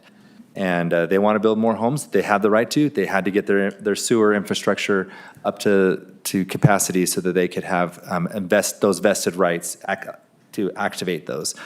And I think that as we're moving forward, because Fox Hollow was mentioned here, I just think that, I don't think that people are here even who were here before, but there is a master development agreement that is like 25-something years old.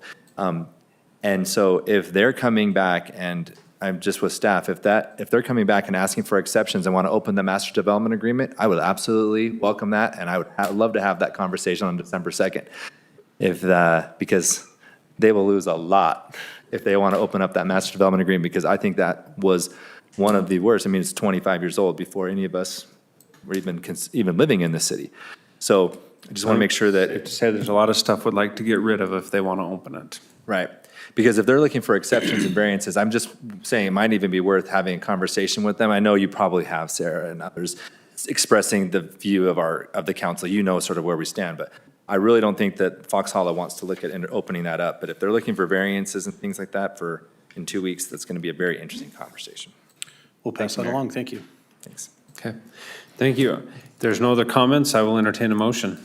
I move that we approve the business item 9, Fox Hollow Infrastructure Financing District Reimbursement Agreement, Resolution R25-64, dated today. Okay, I have a first from Councilman McComber. Second. I have a second, Councilwoman Barton. Any further discussion? Wadman? Aye. Wilden? Aye. McComber? Aye. Barton? Aye. Motion passes unanimously. Because, Mark, I remember the last time we talked about opening that agreement, I know Councilman McComber and So if I remember who was correctly. on that, we wanted to reduce density if that thing ever opens up. If I remember correctly, when we renegotiated that in about 2012 or 2013, there was quite a bit of work that was put into that. And, there's a lot of things that have come about. Part of that is including the right-of-way dedication from Village Parkway for the future Mountain View corridor. So there's still a lot of things that are part of that development agreement. But before we bring this to you next week, we'll make sure that we highlight for the council any variances or any deviations from the existing agreement. Great.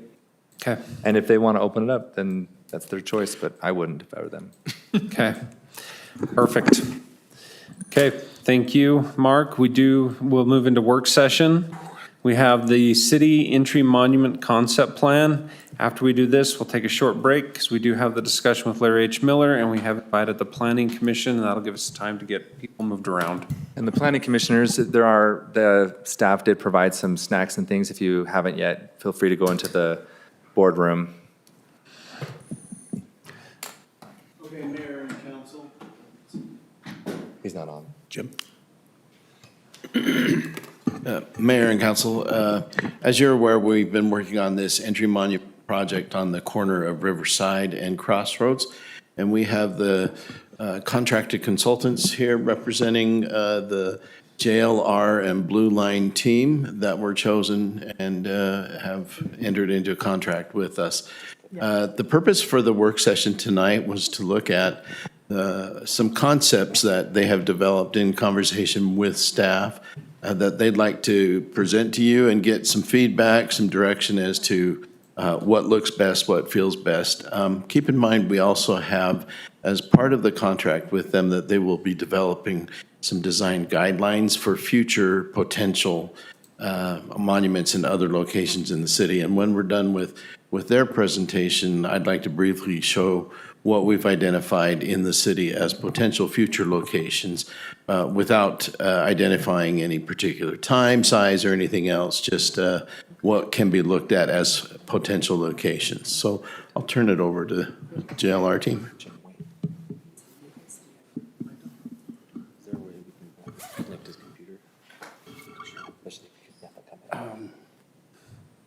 Let's see, do you have a flash drive? I don't. We don't, it's just on my computer. I can put it on a flash drive if you've got one. Is this not, this presentation here, Sarah's doesn't have anything in it? No, we did send it over earlier. Yeah, we did. There it is. Pick up some stuff from that, so. Okay, that's what I was assuming. Nope, we're good. Okay. Awesome. all right. We have it. Perfect. First of all, Mayor and Council, thank you for trusting us to come up with a design for you and to develop some design guidelines for you. What we've produced here are a series of slides or concepts. There's 4, and each of those 4 have a plan view, an elevation view, and then we actually put it into our 3D program and modeled it up because it gives you just a little bit more information, and you'll be able to see it a little better. The purpose tonight in our minds is, out of the 4 concepts that we're going to show you, if we can get direction to move forward with maybe a preferred one, that would be a win for us. Well, then we're putting more of the money into the one design versus using our money into trying to get 3 different ones and then having a voting and all this stuff. Today's the day you need direction. Yes. Then we're using our money wisely. Okay. Yes, I love that. Not to mention, we want to get to work right away and get it taken care of, right? Yeah. Now's the time too, because there's construction here happening, and so you wouldn't be affecting businesses in the future. Perfect. And then once we get a direction on this, we'll then come back with, and work with staff on the more minor type of entry signage, if you will. So this will be very helpful for us. So I believe we're looking at number 1. There on the left-hand side is the plan view. This is the corner, and it's Main Street, and I cannot remember. Crossroads and So it's River. Crossroad Crossroads. Boulevard for Saratoga Okay. Springs, Lehigh Main Street. This is right as you come across the river when you're coming into the city, just before the big. Riverside Drive and Crossroads. Yep. It's literally the stoplight right down the road here, so, yep. And as was mentioned by Councilmember McComber, there is construction going on currently there. So you see the plan view on the left, and then the elevation view. This is actually the 3D view. I thought there was an elevation view. When we had it, they were separated out, but they weren't all shown on one screen. So you can see them a little bigger. But as long as you can see the image, I think we're good. I'm going to cheat and look off of that one, if that's okay. So the idea here is you'll also notice that there are 2 separate sets of verbiage. In the RFP was mentioned that we wanted to have, or the city was interested in having, welcome to Saratoga Springs, life's just better here. So that's what you're seeing on this one, is the welcome to. And the disadvantage, just so you're aware to that, the more text we put on it, the smaller the overall text has to be in order to fit it on there. And so the reason we're going to be showing you some with a welcome to and some without is simply to enlarge Saratoga Springs, life's just better here. So you'll see both of those. And that was going to be my feedback, because I would like that to be bigger, so you're right on. Well, we assumed the same, and don't get too hung up on the rocks and the water and the paving. We had our gal add that in our office, just because that is our hope and goal as we go through this, is to be able to actually have the money to do a water feature there. We think it would be fantastic. We're also not showing some artwork that we hope to get into this project as well, some herons that would be in there as part of the waterfall. So try not to get too hung up on what's going around it. Let's look more tonight about the monuments and what's happening. Disappeared. I noticed you didn't mention anything about the trees. The trees will be there, though? I'm just There kidding. are trees there, yeah, we will be. They're going to be that big. Okay. And you can see there too, we're working with the developer. They are doing part of the plaza that's going to be behind the monument. And that is, they're handling that, but we're kind of working and dovetailing that whole area together, if you will. So this sign, there's the pillar on the left-hand side. Oh, thank you. Awesome, perfect. I would point at it, but then you couldn't see the pointer, so. The large column on the left-hand side, and then we're envisioning some wood beams across the top. And the materials, we're literally not trying to suggest one or the other. The wood beams could be steel beams, could be painted different colors, whatever you'd like. Well, I mean, I would, even if it is wood, it needs to be faux wood because it just ages and it's a real big maintenance thing. I kind of like the bronze look that this projects. Yeah, and Wood even. Well, this one, he's saying the beams across the top and the bottom would be wood, but like, you can make them faux, but like a. You can. Yeah, Everlong. so that they last longer. You can. It is more money to do that. But it's more money now. Yes, But yes. it's less money long-term, and when we're looking at the, I mean. Long-term O&M operations maintenance, you're correct. JLR did build another monument for us, if you're familiar at all with the Bastion Agricultural Center on 114th. Oh, yeah. The large columns there, the large wood beam. We actually have a steel beam in there, and then we wrapped it with natural wood because that's how they wanted it, so. But to paint those a bronze, yes, they don't have to be the colors that they are right now. And then we are also going to, the next step, not tonight, but the next step is what kind of lettering is the lettering? Is it pin mounted? Is it reverse pan channel with interior lighting in the letters? There's a number of other steps that we're going to be working with staff on. Our preference would be to light it internally, just because on pin mounted only letters, when you uplight those at night, it becomes very difficult to read in most cases. Correct. Correct. I mean, you're gonna be uplighting on the waterfall feature part, the rock, I mean, there'll be still uplighting on the statues and whatever there, but on the actual sign itself, being backlit is much better. Yeah, agreed. Long, for nighttime. Yeah, agreed. Okay, so there's option one. Option two is similar in many ways, but a little more action in the beam. I don't even like this one. Have you seen them? I feel like I'm at an eye appointment, 1 or 2. But see, yeah, the mayor's point, one of the things that our logo, right, is.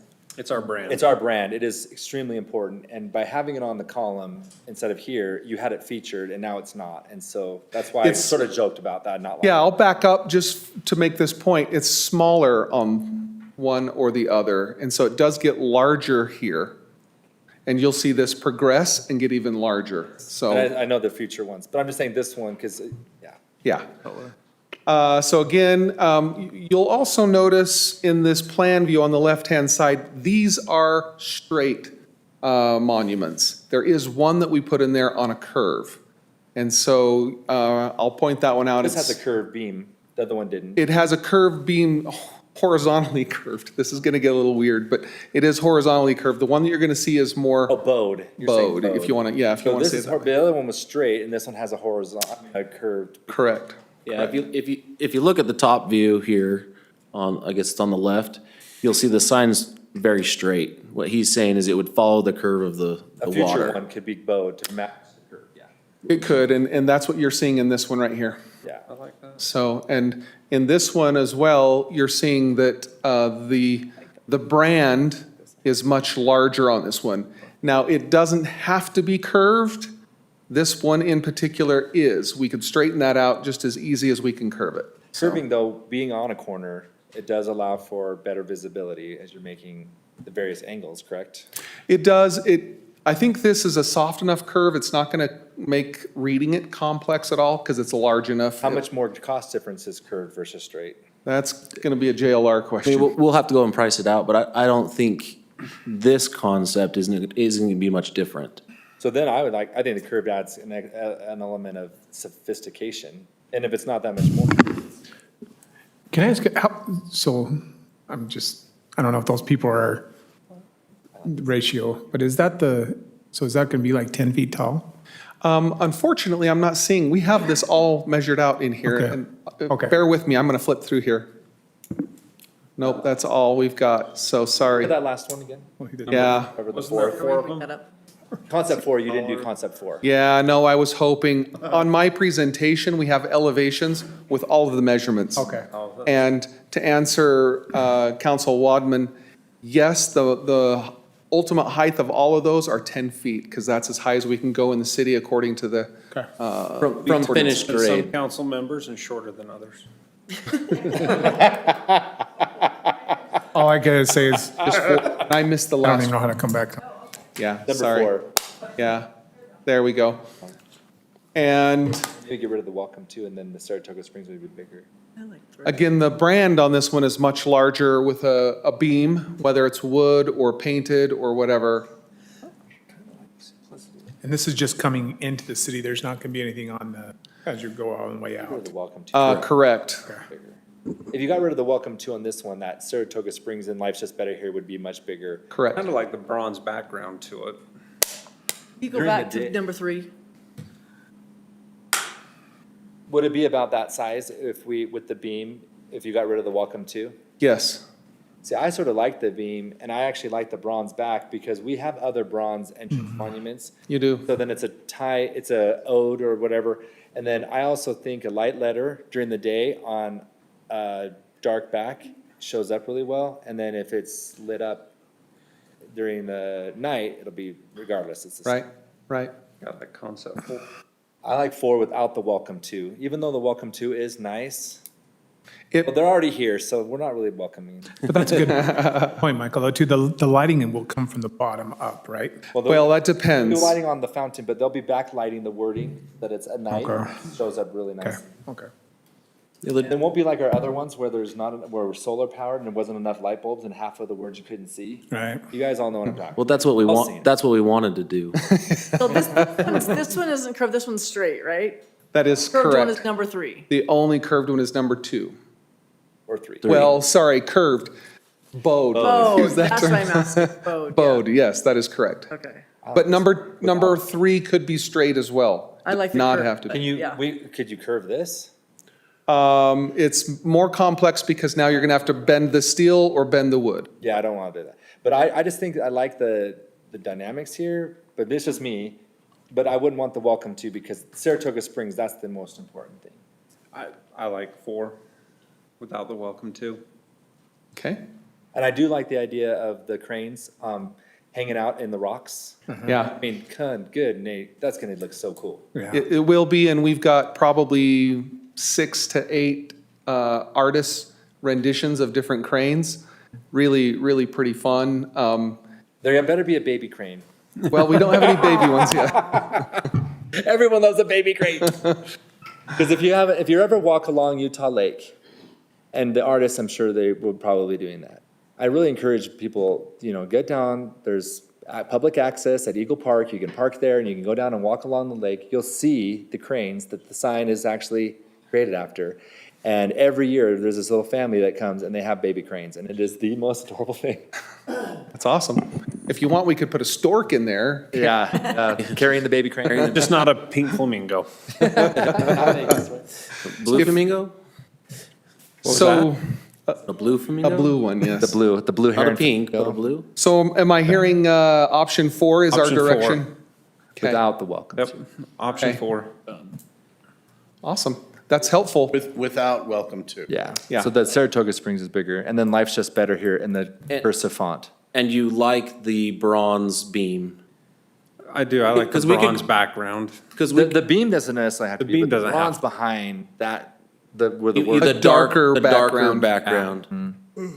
Okay, with regards to that beam though, I mean, I'm picturing what's in here, kind of that bronze look that we've got on our Veterans Memorial. Okay. That metallic look, it ties it into that. So that's, from your rendering, that's what I picture. And then I can see like the side pieces, like even if it's stacked stone or something like that, the yellow. I mean, I imagine you're not gonna do stucco, but like I'm seeing some look like there's some kind of stone there. We are showing it as stone, Yeah, but and I think A stone veneer for sure. And then that beam behind, and then the posts. Are you thinking that is wood? Is that what you're thinking? no, not from what I heard earlier. Right. So, but like a steel, something that can tie in, but not necessarily be the same material as the sign. Right, That's correct. So right. that It'll there's be a third contrast. material, right? Yeah. I think it's. But I mean, the water feature. Yeah. I mean, for me, that is a huge part of it because we researched on this. It took us 12 years to have water at splash days. It'd be nice to have water at the entrance to our city since we have one of the only natural hot springs in the state of Utah in our city, and that's our name. So I would love to see water. Awesome. One thing about the water feature, we've talked with city staff about it as well. It does bring an extra element of maintenance, the water feature does.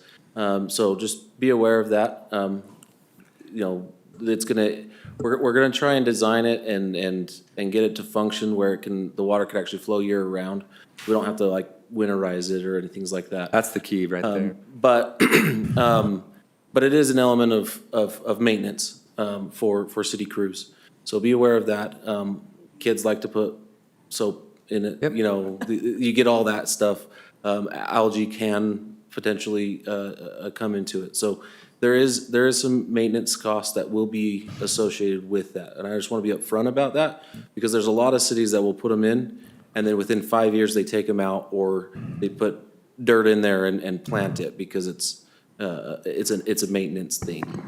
I think one of the things that we were talking about that would make a bit of a difference was that initially there was a proposed pool on top or on the bottom, and there would be a waterfall in between. But I think we decided, let's eliminate the pool so we don't end up with any kind of stagnant water or a pool that gets dirty or things thrown into. Well, and kids Really, playing in it even. It's really just the falls. And you won't have a pooling. And we're gonna try and build it so that you'll get a lot of aeration in it too. So the one thing about water is if it's stagnant, it's clear.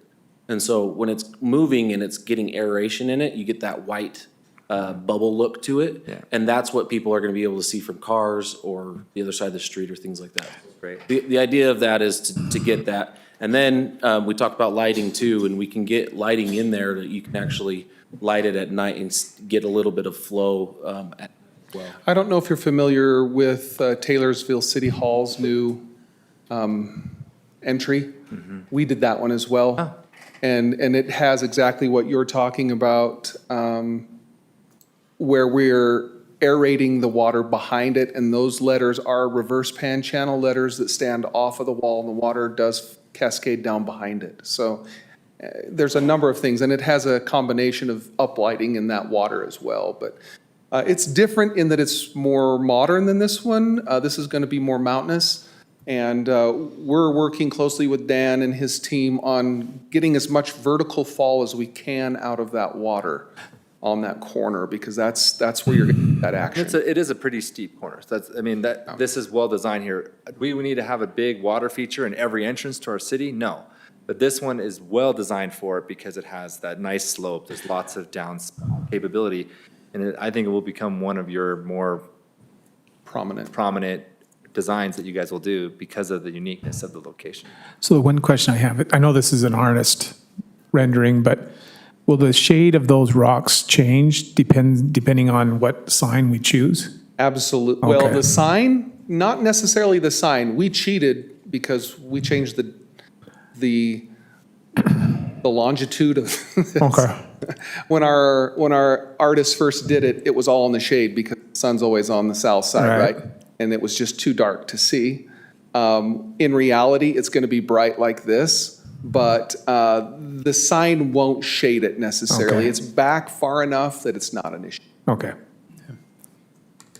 Perfect. Thank you. Okay. That's great. Thanks for the direction. We really appreciate it. wisely. Yes. Thank you. Okay. Who do Thank I you. return this to? Okay. Mayor, briefly, we wanted to just review the potential locations in the city where we might a few. Oh, yes. Sarah, are you able to pull up that other? Oh, Mark, you had something too? Okay.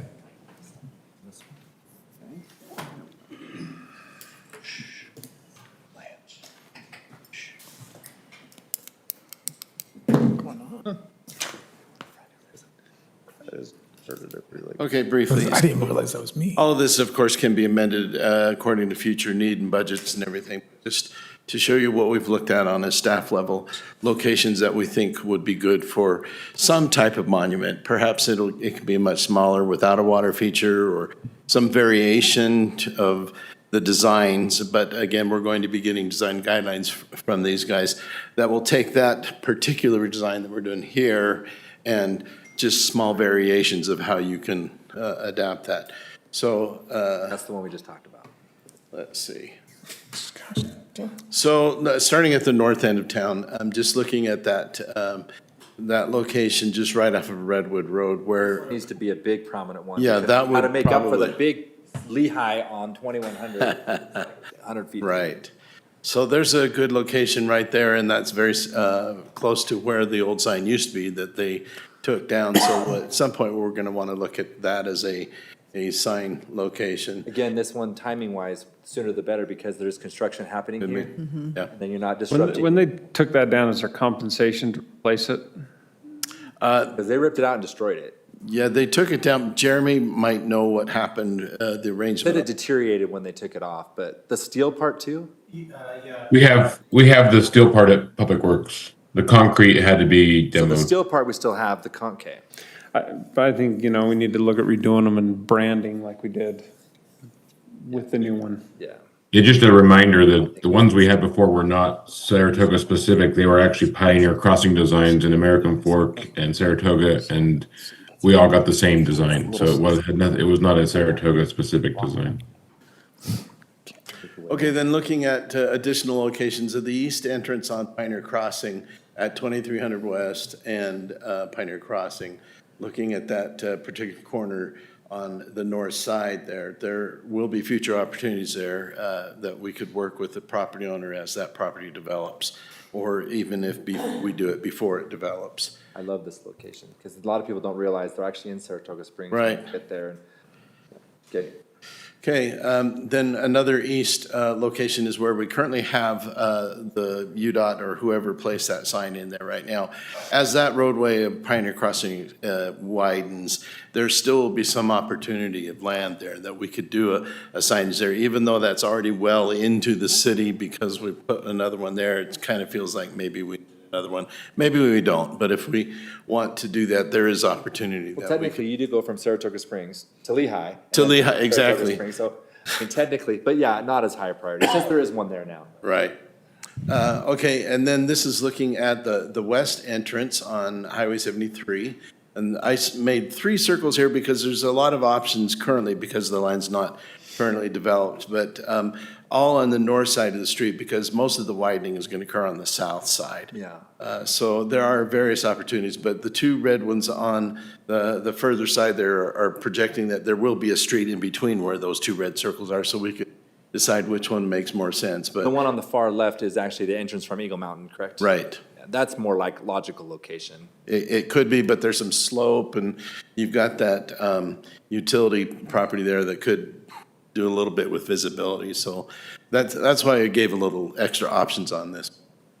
Then the other west entrance on Pony Express, you've got some options there as well. We've got the property that you've got Mount Saratoga Boulevard crossing Pony Express there. So just on the northwest corner of that intersection could be one. Then as you go further up the little dip there, there is some property that's currently part of the open space for Mount Saratoga development, but we could take advantage of that. And Elevation is high there. right. Then another one would be further down the street eastward. There's a couple locations there that we can do on the SLR property. Well, that makes sense too, because that's on the correct side Exactly. of the road. So there's a lot of options on this one, and we might, spend more time trying to figure out what's the best location there, but just wanted to point out some options there. Then looking down on the south end of the community, as the roadways continue to expand down there, and especially if Mountain View Corridor comes into Pelican Point, it would be around this area where you've got just a minor private roadway going through there. But we could, there's a site there right off of Redwood Road that might make sense, or if we wanted to push it out towards the lake, that maybe makes sense there as well. So Jim and I were sort of joking, but the steel that we kept, the sign that we were able to salvage, this would maybe be a good location for it. We can rebuild this foundation Yeah. around it, put the sign there, because we don't get a ton of traffic coming in from the south as we do from the Right. east and north. And Right, but if the causeway ever occurs, then that's when you're gonna have traffic. You might wanna have some sizable monument there. And then at that point, the city council can upside it. Yeah, exactly. Let's face it, we don't want to put a lot of money into a sign down there because Bubba and his buddy Right. will shoot it. Right. Oh. With all the shooting done. And then, Okay, then this was another one that has kind of been mentioned before. It's not within our current gate area, but it's a possible on Pony Express, just before you get into Loch Lomond there on the north side. should we consider adding this to the gateway? Because this Pony Express is gonna end up being a very large road, 2 lanes each way, Yeah. turning lane down the middle. We might consider putting this in part of the gateway, but. The difficulty we have is that we've got development either already there or underway with planning or plats. So it may be challenging to put something in there at this point unless we're able to work with the developer of those properties and convince them to, And the thing is, there's always redevelopment. I mean, oh yeah, we gotta we're looking in the long term. If it's there and then someone comes and wants to redevelop this in 20 years, it's got that zone there. right. And that's why you decided to add this in here as just an optional development opportunity for a signage. I'd like the sign on the north side of the road because that's the the correct traffic people Right. in. Right. That is a residential property. It's got some homes platted there, so yeah, that might be a challenge. It might have to be a smaller sign closer to the. Yeah, yeah. Anyway, just wanted to. That's great. Thank you. Again, forward thinking, right? So, ahead of it. Okay. We will take a break so we can get ready for the Larry H. Miller Three Canyons discussion and get the Planning Commission engaged also. Okay, we'll take a short recess. I got it.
Councilman Wilden.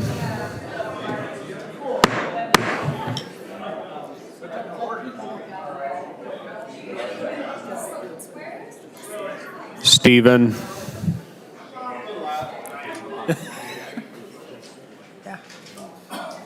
They got it.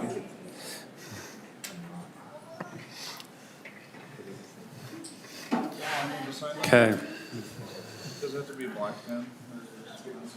that one works. I don't know what happened to mine. Hand me another pen. You hand me another pen. I think mine walked off. Okay, this is kind of like the theater in the round for you tonight. You've got the planning commission behind you, staff flanking you, and the council in front of you. No pressure. Never felt overwhelmed? The seat is warm. But it looks like you have an audience this way. Okay, so just kind of as you're asking questions, please make sure to check behind you for planning commission also. I'm Brandon Ames with Larry H. Miller Real Estate, and we're excited to be here. And we want to thank you all for being here on a late night. We recognize not everyone's willing to do that, and so we appreciate it. We'd rather have an audience here than nobody here, because it means that we've worked on this, we're making progress. I would, if I could, like to thank Sarah and Tippy have been very responsive and put in a lot of work and helping us get comments back, and I do want to thank them for that. It's been awesome the past few weeks.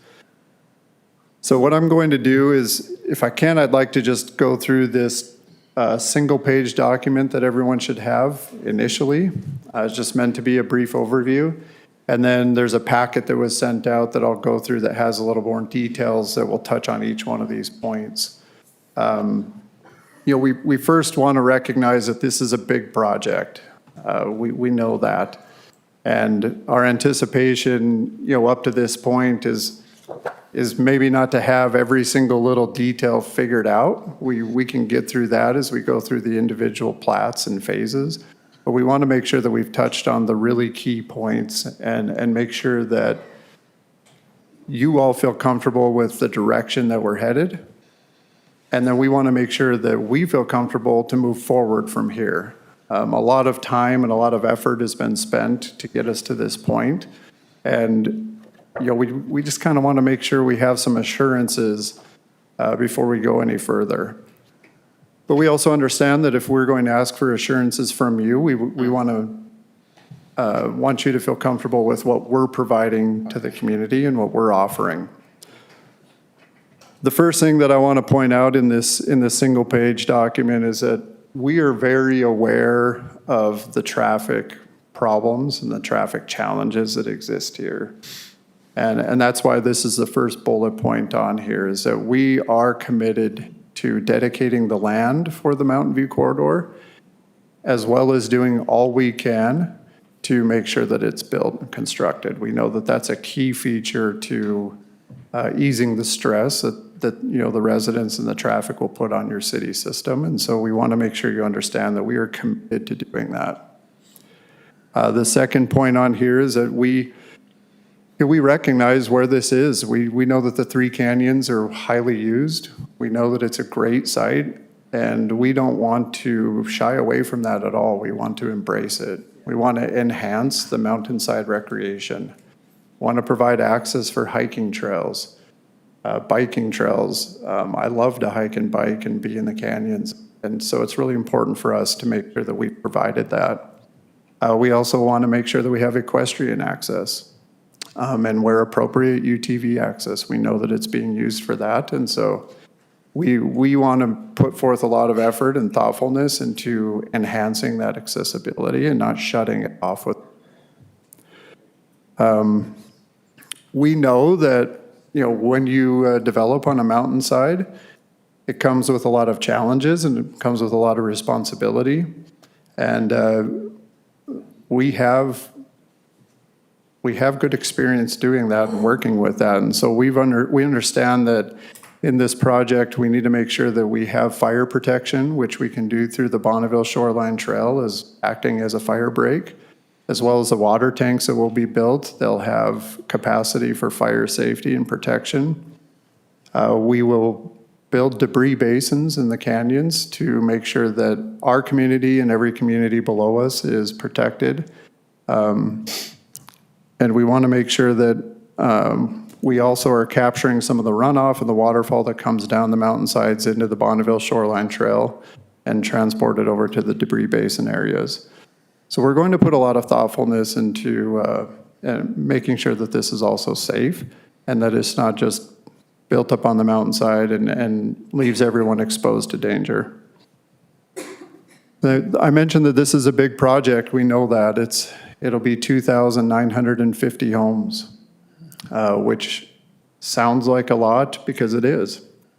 But we understand how to do that responsibly. We have a track record. We have a proven history of being able to do that in a responsible way and in a way that creates a good community.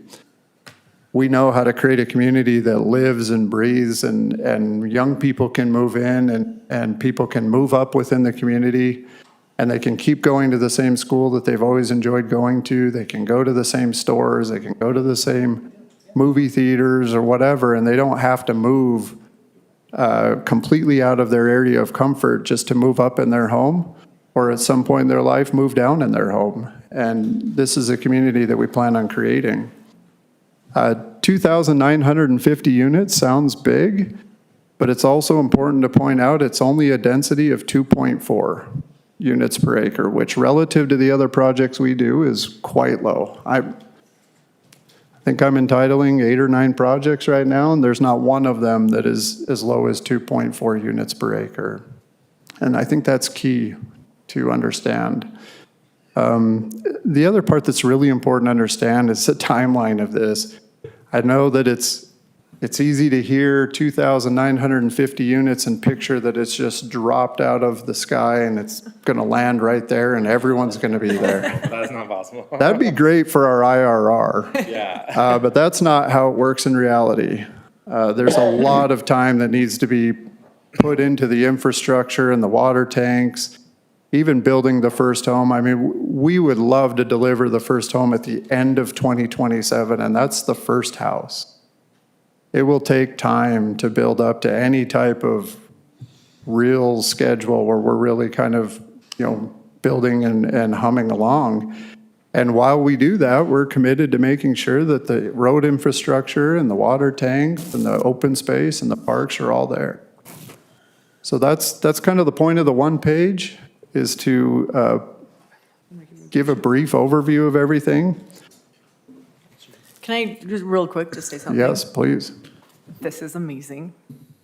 For me, I think people, like, after you start talking anything, right, it's, 2 minutes later, you've lost them, right? And so for me, this is just such an easy way to, like you said, just to, every little part of it's on here, but it's just so simple and easy.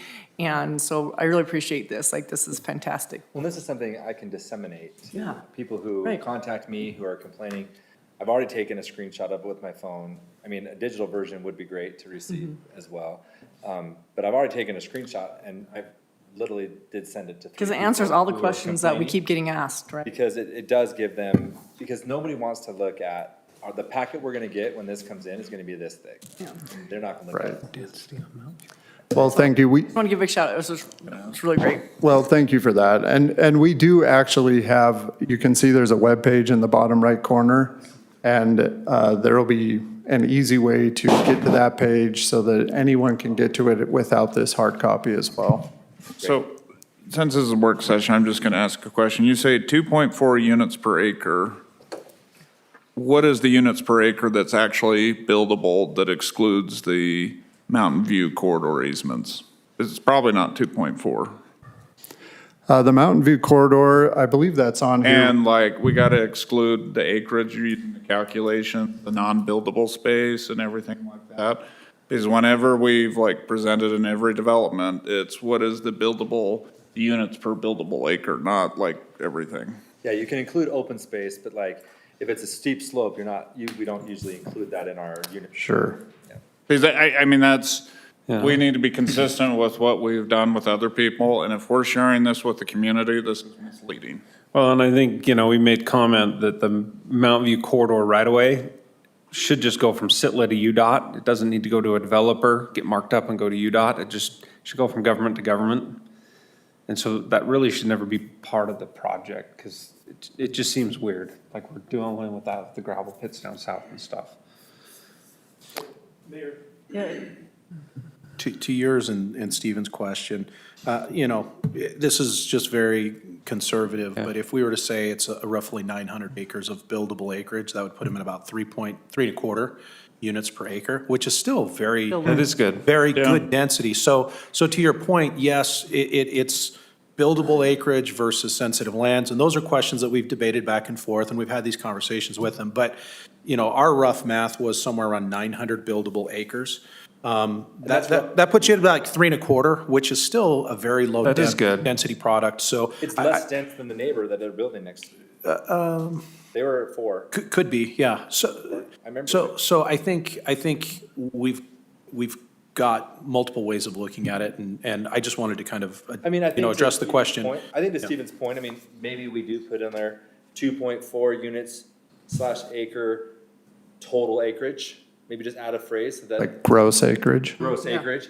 And then down the road, when we actually get the hard number, we can come back and then say, okay, buildable was 3.4, but then that way, there's no question, Stephen, because I believe transparency is key. We talked about that before. So something like gross acreage, 2.4, and then we don't have to worry about it on here, but down the road, we can maybe update it when we actually have the number, because we haven't gone up there and know exactly what we're gonna do with like clay pits and if they can do a park there. And so that total acreage, we're not quite sure yet, but we do know that it's 2.4 gross acres. And I think to the mayor's point and to kind of what some of the comments were about this, I think when we know the acreage, what the Mountain View corridor dedication would look like, that could be something that is a justification. That's something that the council's asked for and that they're working with us on. So there's some language and some things that, you know, could be also used to demonstrate their willingness to help provide that vital road infrastructure that we've been asking for.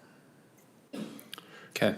Yeah, those are great points. Thank you. And on this slide, which is the first slide in the packet, it shows that we have 122 acres of major roads. So you can kind of back out some of the numbers in here. We split the total open space into also like a usable open space, which is, you know, we're required about 360 acres of open space. I think we're delivering 140% of that. And we know some of that's counting everything with the 30% slope and how that gets counted. So you're right we're starting at 1,200 acres. If you take out the 300 acres of open space, we're about 900.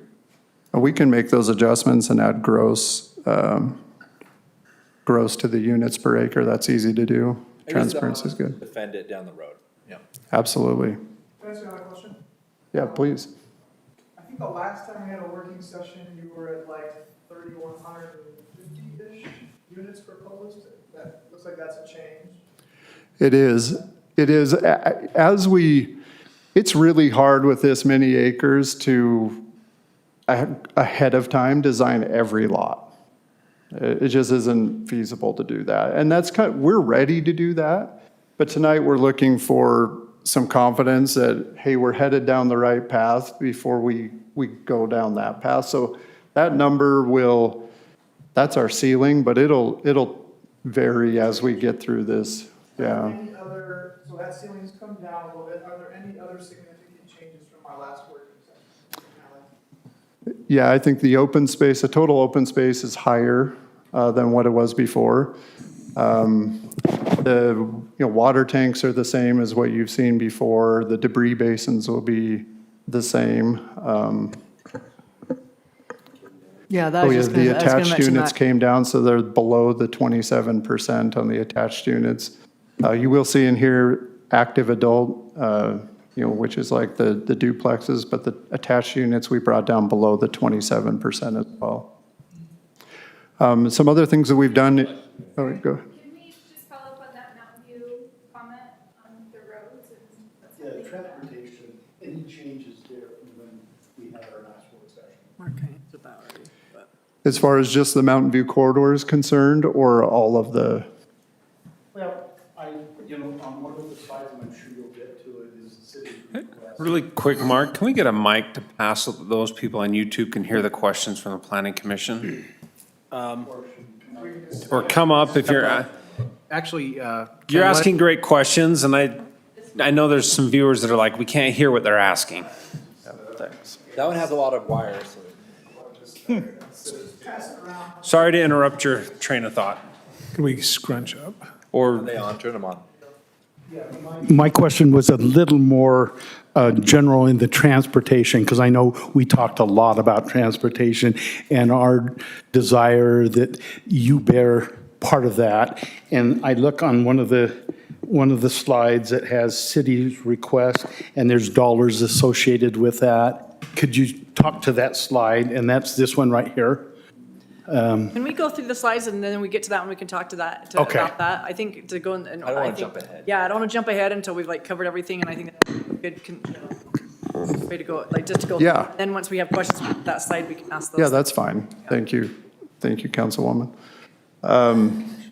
So if you look on this land use map, I think this will answer some of the questions as far as, the number of acres as well as percentage of attached is down to 26.5. We mentioned in here the active adult twin homes at 7.5%. Detached homes are 66%. There's space for churches and elementary schools. We've had discussions with, schools and what size they would like for that. That's a total of 37 acres that we would be setting aside for that. There's 15 acres commercial, which should fit roughly within the master plan, the city. And then we have 523 acres, and that's I know we put a 0.3 there. I don't want you to be distracted by that. As we go through the finite designs of each plat, that number will change as well. But we're well above the 360 required acres. And then the Mountain View corridor and major roads are 122 acres. So I just want to point something out. In all the years I've been doing this, I appreciate these ceilings. These are you can't exceed these types, or you won't be able to go below various numbers. Just to the planning commission, when you guys get this, if in the next 10 years, you actually come in and hit the 2950, I'll take you out to dinner, because you won't. I've yet to see a development actually be able to hit their number. They always come in less. Because by the time all the roads and you actually get up there and you're seeing the slopes and the different grades and things, it just becomes difficult. Like sometimes you have to have 15 feet between houses because of the way the slope is. So I just really appreciate you coming down, because you could have easily tried to come in at the 3,100 and maybe got 2,950 or 2,925, but you're probably going to come in like 2,800, honestly. I've yet to see a development, even Mount Saratoga, which had a very big design, very well designed, came in 150 less. So the percentages are strong, the numbers are great, 3.25. Again, all day long in Saratoga Springs, we have 4 units to the acre. And to have 3.25, and I actually do think that number will even come down. I bet you'll hit 3, and that's probably where you're gonna end up. But I just wanted to point that out, this is very conservative, and I appreciate that, because then it makes it easier when sharing this with the community as a whole. Thank you. And I appreciate that. I don't want to gloss over the fact that there are some things we can't dive into yet. And they will come out as we go through plat applications and phase applications. When we have the different steps. And they will change. You're right. Things there's slope easements that we end up using that take up from lot space, and we end up with a different lot count. And Well, and the fact that you can't make up to get to 2,950 by going to 29% attached homes. You said you're not going to go above 26.5. Correct. So that's where you usually can make up density, is when you go to multifamily homes. And you're limiting yourself, which I really appreciate. That's a very mature thing to do, and it shows you're trying to be a good partner. I would love to be a part of this conversation in the years to come, because I just appreciate a developer who actually is taking a stance and saying, I'm going to hold myself to this. Because it's easy to make up density when you're not going to hit the 2,950, when you have these slope issues, and you can go put a bunch of houses down by the freeway and just pack them all in and get to your 2,950. Honestly, there's a major developer, owner of land, who has a lot of vested rights in Saratoga Springs, who has done exactly that. And you're saying you won't, because you're saying you're holding yourself to 26.5 high-density housing. And you can't make up your lost density on your single-family homes by going to 28%. You just said, here, you're going to stick to 26.5. That needs to be understood. That's a very important thing. Hey, Thank sorry, Mark, can you help us with the math? So we're averaging the detached, which we assume is the least dense, and we're getting Oh, sorry. When we're looking at the detached, I'm getting 4.7 units an acre. Is that just because I'm not including the civic? You have to include open space in your calculation because that's considered developable land. Yeah. How much of the open space is developable of that 523? So the open space is not counted as developable land, but it's. Hey, Mark, can you? Well, how much is usable land? Not 30%, not mountainside.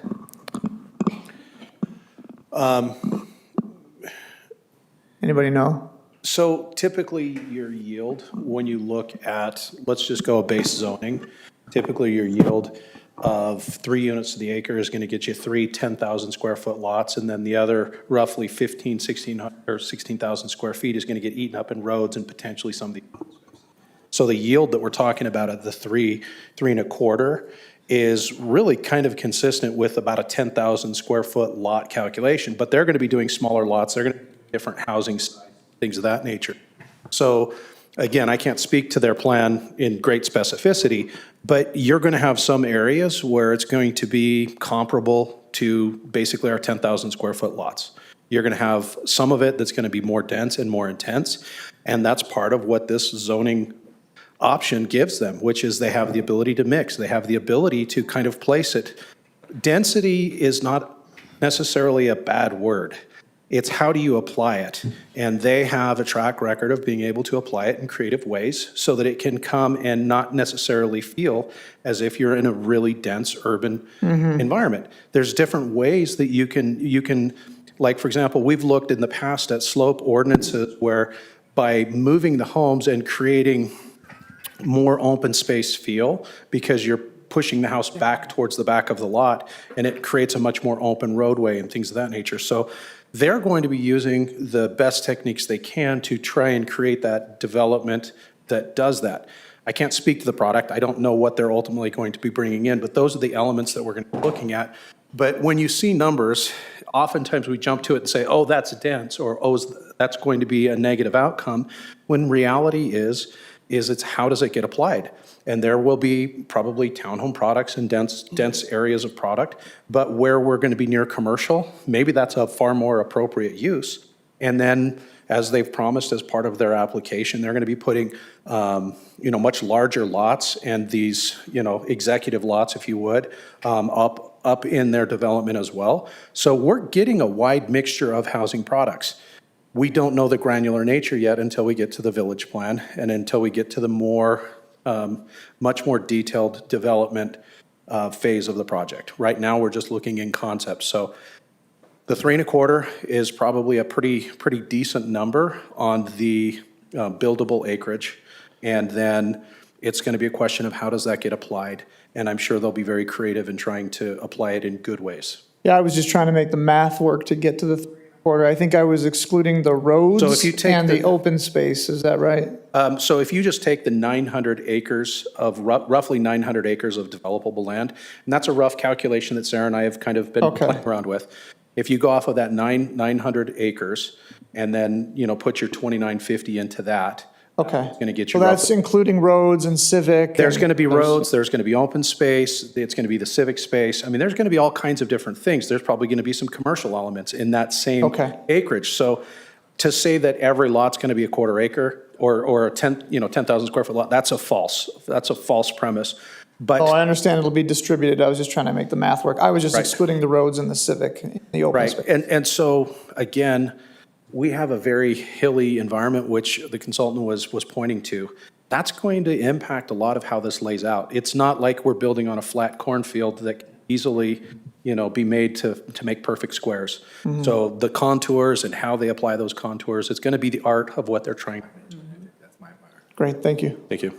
That's perfectly said. Thank you, Mark. And I did have this next slide that might help you a little bit, where we distinguish between sensitive lands are 176 acres. And I want to thank you for the questions, because that's the point of this tonight. And we want to be able to just address everything and talk through everything tonight, so it's a useful meeting and not just me trying to throw a whole bunch of data at you. That's not very useful. So please please ask questions.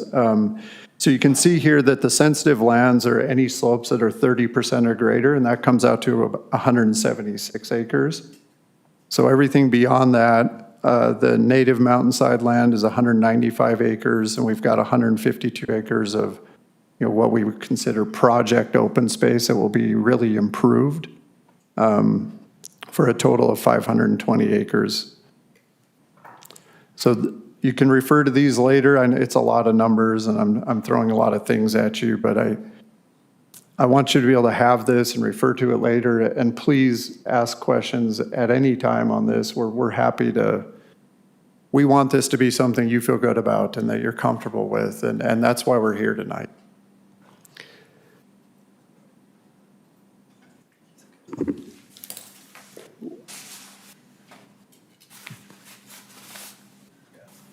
Did it go there? Okay, thanks. Quiet.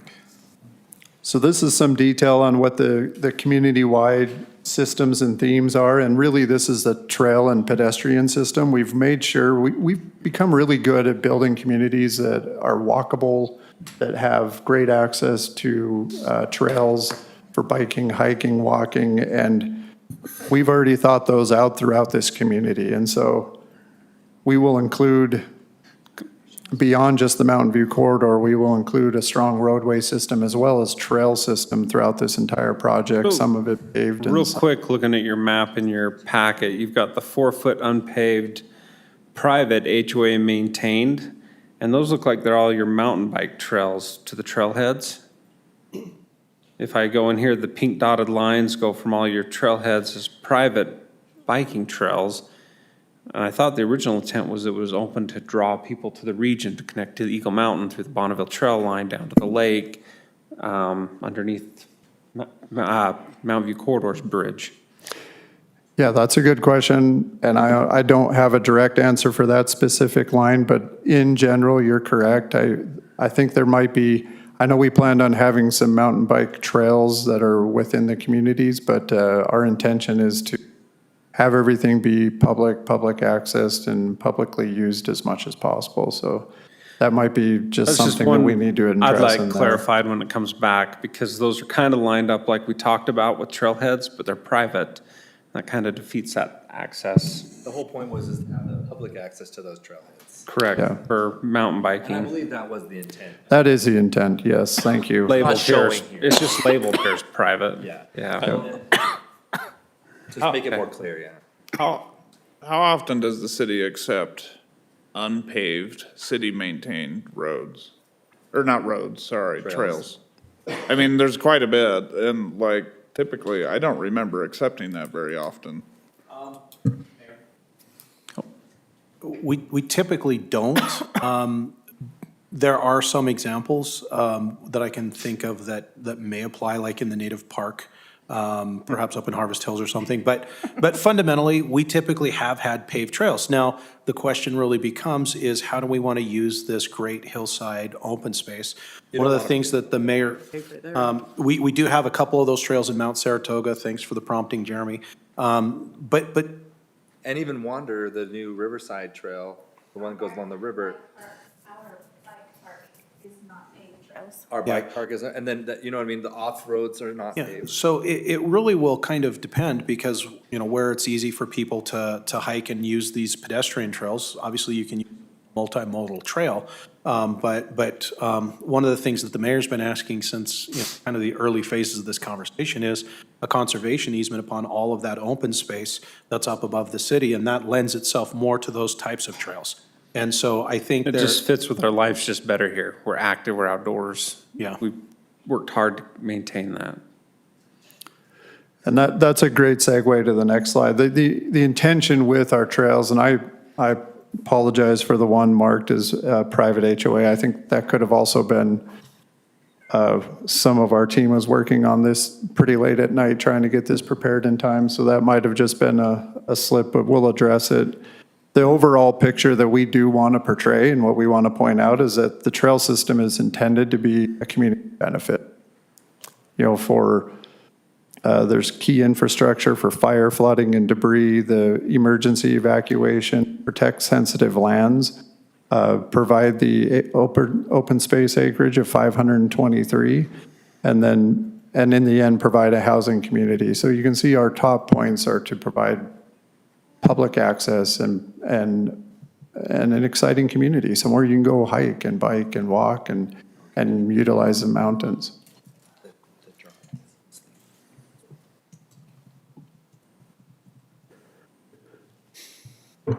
The key topics in the MDA, we've really tried to kind of narrow down to 3 that we feel like are the most important, or really the key things to talk about. And that is, as we mentioned earlier, we want to point out a maximum unit count of 2,950. We feel like that's a key point that we would like to hear everyone's thoughts on and make sure you're comfortable with that number. Also, the attached housing, make sure that that's below the 27%, to your point earlier, Councilmember McComber. And we understand that there's, the city's PID policy, and that's something that we can get through as well. But what we want to ask, I guess, after we're saying that we're going to give all the assurances that we can to provide this type of community to Saratoga Springs, the assurance that we need moving forward is that you're comfortable with the language about the Mountain View corridor that is development agreement. And we've highlighted it in here so that you had time to read that over. And I'd love to hear comments on that. I'd like to hear, does anyone have any suggestions for that language? Is there anything we can do to strengthen it and maybe just talk through the Mountain View corridor language in the MDA? And while we do that, I also want to bring up the map of the proposed location of the Mountain View corridor. So Mark, I just have a quick question. The 2950 is much closer to what I think was originally envisioned up here, so thank you for coming down to that. I think, that number becomes more palatable as we get recreation easements and access to the land and roads and infrastructure in place as this discussion goes forward. The one question I think, Mark, that we need to know, and this is with every development, not just yours, there's the other large one that Michael's alluded to, with the state changing everything to allow IADUs and detached ADUs potentially this year. What's the total impact, and is our infrastructure going to be built for that? Well, that's definitely something that we're going to have to factor into it because, for example, the IADU is any lots that are over 6,000 square feet. And that's a question that I think, Planning Commissioner Karn was alluding to earlier is what does this density look like? Well, on a lot that's smaller than 6,000, they would not have the ability to have an IADU. There's talk that there's going to be ADUs that become, potentially mandated as part of this, which would be an accessory dwelling unit. And so that would go from, like, if you're under 6,000 square foot, don't know what that's going to look like, whether they'd be allowed a second, so that technically becomes a duplex. Yeah, I mean, as part of the discussion, the 2950 is great. It would be nice for transparency to show the potential if we have 1,000 lots that could qualify for an IADU, let's say a 30% take rate. Maybe there's an average that the League of Cities and Towns has so far, that we could look at what's the actual potential impact. Not that it would affect, because it is legal by the state, but I think as a city, we need to know what's that impact on our power, our sewer, our roads, because that's what residents are going to come to Councilman Comber, well, not after January, he and I, but to Councilman Wadman and Barton and go, you didn't plan for this. And so I think we need to go into this eyes wide open and understand that full impact potential that's beyond the developer's initial approval. Well, and Jim, that's a very strong comment, and it's very effectively discussed at this point, because that's something that even as the developer would want to have. I mean, you are able to create some of your own restrictions. The state allows that. Like, we have people coming in all the time saying, we don't want to allow IADUs. We only want to allow IADUs in this area. Even the neighborhood I live in, my little cul-de-sac and other areas, we are allowed IADUs. Nowhere else in the community can. As the master developer of this, and you've often shared that you're going to be the developer of the entire project, which is really appealing to me, very exciting, because that's rare. Even being willing to say, this is the percentage, whether the take rate is whatever it is, you can say, even though these 6,000 square foot lots are big enough, we're not going to allow IADUs in these areas because that allows the city to plan from an infrastructure perspective that much more Yeah, effectively. just talking with other mayors that are starting to see impact on their infrastructure, I think we just need to know what's the potential 10 years from now. You finish in 2040 and then 2050, we're putting in new enhanced sewer lines because it was bigger than you or us thought. And Mayor, that's the danger of what we're looking at with some of the things that are happening at not the local level, but at the state level. Some of the decisions were made with like the IADUs to make it retroactive. And so they actually clawed back and said, as of this date, any of these lots that are larger than this by right have these things. So And I think that's fair, and I don't want it to be part of this yay or nay on this development as forward. I just want us to know we're prepared. Eyes wide open. Infrastructure-wise. Sure. At the potential. And I will tell you right now, a lot of cities are really struggling trying to get their arms around what does this enhanced density actually do? Because in a city like Saratoga Springs, we have 4.05 population per household. In other areas of the state, it's like 3 or 3.25. And so in those lower dense areas, and interestingly enough, we anticipate that at some point our population density may go down so that it mirrors more of what you see in the rest of the state. But right now, we're still very high. I think my concern as I've sat in MAG and talked with other mayors around the area, in this particular neighborhood, it's going to be beautiful up on the bench, but their water tanks are going to be the highest in the city. If the IADUs cause that to fail, that is a big burden on Saratoga. Right. To create another water tank to supply that. Well, and for this conversation, we've been having very real conversations with the League of Cities and Towns to say where the infrastructure can sustain the development. And that's been one of those critical points that we've been hanging up on very specifically to say, look, we get it, we're not opposed to it, but when the math says you're out of capacity, we can't allow those to continue to be built and having basements flooded out lower in the zone because you've got too much density up above that's consuming all the capacity, and you've now exceeded those capacity thresholds. So Jeremy and I have been having long conversations about, do we at some point, once we start to see the math, have to adjust our development standards so that instead of it being, say, a standard 8-inch pipe, it's now 10 inches is the base to contemplate that extra. Now, that's going contrary to the affordability arguments that we're having with how do we provide affordable housing? And even a small upsize like that could have impacts to housing affordability. And so all of those things are part of this very complex conversation that's happening at the state and with cities, and how do we navigate through these complex issues? So I mean, back to this, their approval's for 2950, so this extra is not an add-on to the discussion with their approval. I think it's just for us for preparation as people come in, because let's face it, if you watch any podcasts or listen to any financial, everybody's after the McMansion. Half of them can't afford it unless they turn it into a duplex. And so we just have to be prepared for that mindset of that duplex group. So, but there's also the argument here that, so say we decided to rent out our basement.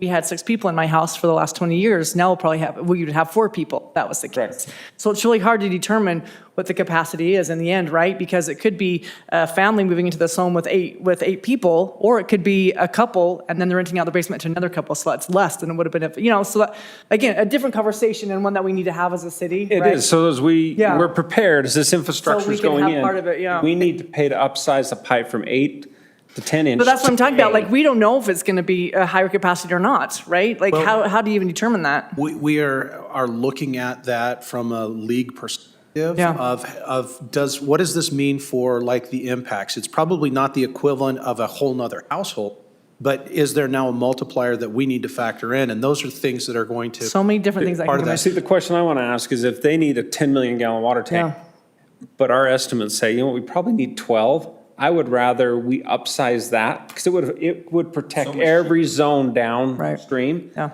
the whole city. And it's cheaper to today when they build it versus 5 years from now going, now we have to build another one. It's cheaper to make it bigger. So like I said, separate it from your discussion. I thought you're separating because I think it needs to be a huge discussion, right? Yeah. So if I could, the one thought that I want to kind of bring back, and this goes to as we get more granular in the plan, process, we'll be able to know how many of those 2950 lots are big enough to then sustain an IADU. And so that's the math that we're going to have to then apply at that time. And I think we can have a real good conversation about how does that impact what this looks like. And if they would be on the borderline for capacity, that's where we say, you know what, because of the IADU potential impact, we think it's germane to go up one pipe size to make sure that you've got that capacity built in. Mayor, to your point on the tanks and things, that's certainly something that we could look at. Yeah, and we as a city need to be ready to pay for that today versus Absolutely. $50 million worth of infrastructure later, torn up roads. Well, and as this infrastructure is being built, and we do this with all of our development agreements, we enter into reimbursement agreements for that upsized cost. And so those are things into that conversation. That's a great point, Mark, that I want to point out is that, the first water tank that we need to get through multiple phases is tank 13, which is already in the IFFP and something that will be shared with Brixton and other property owners around us, which kind of gives us time as we plat and as we work through this and after we've kind of developed. I think we'll have a better understanding of how to handle the future 2 tanks that come on or however that works out. So it's a great point, and I think it's something that we all, I know there are discussions that we have internally all the time. And you're having the same discussions we do. Yeah, I would just feel like I failed if the city didn't plan for 10 years. Yeah, absolutely. Mayor, tank 13, just so you all are aware, it's a 3 water tank. It's going to be basically kind of, if you go up Grandview Boulevard, straight up the hill and up Brixton Park, kind of up the hill in kind of a 90-degree angle, it's going to be up on that hill, up in that location. And so that will actually provide a lot of good infrastructure redundancy for that area. So there's positives.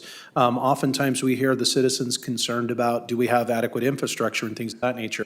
Well, ironically, as we grow and as some of these projects get built, there will be extra capacity in it, which will benefit the community until, it starts to reach the end of its capacity life cycle. So I think there's benefits that so often people are critical of without thinking about how that does provide redundancy and extra capacity and things during the build-out phase, especially when we've upsized them appropriately.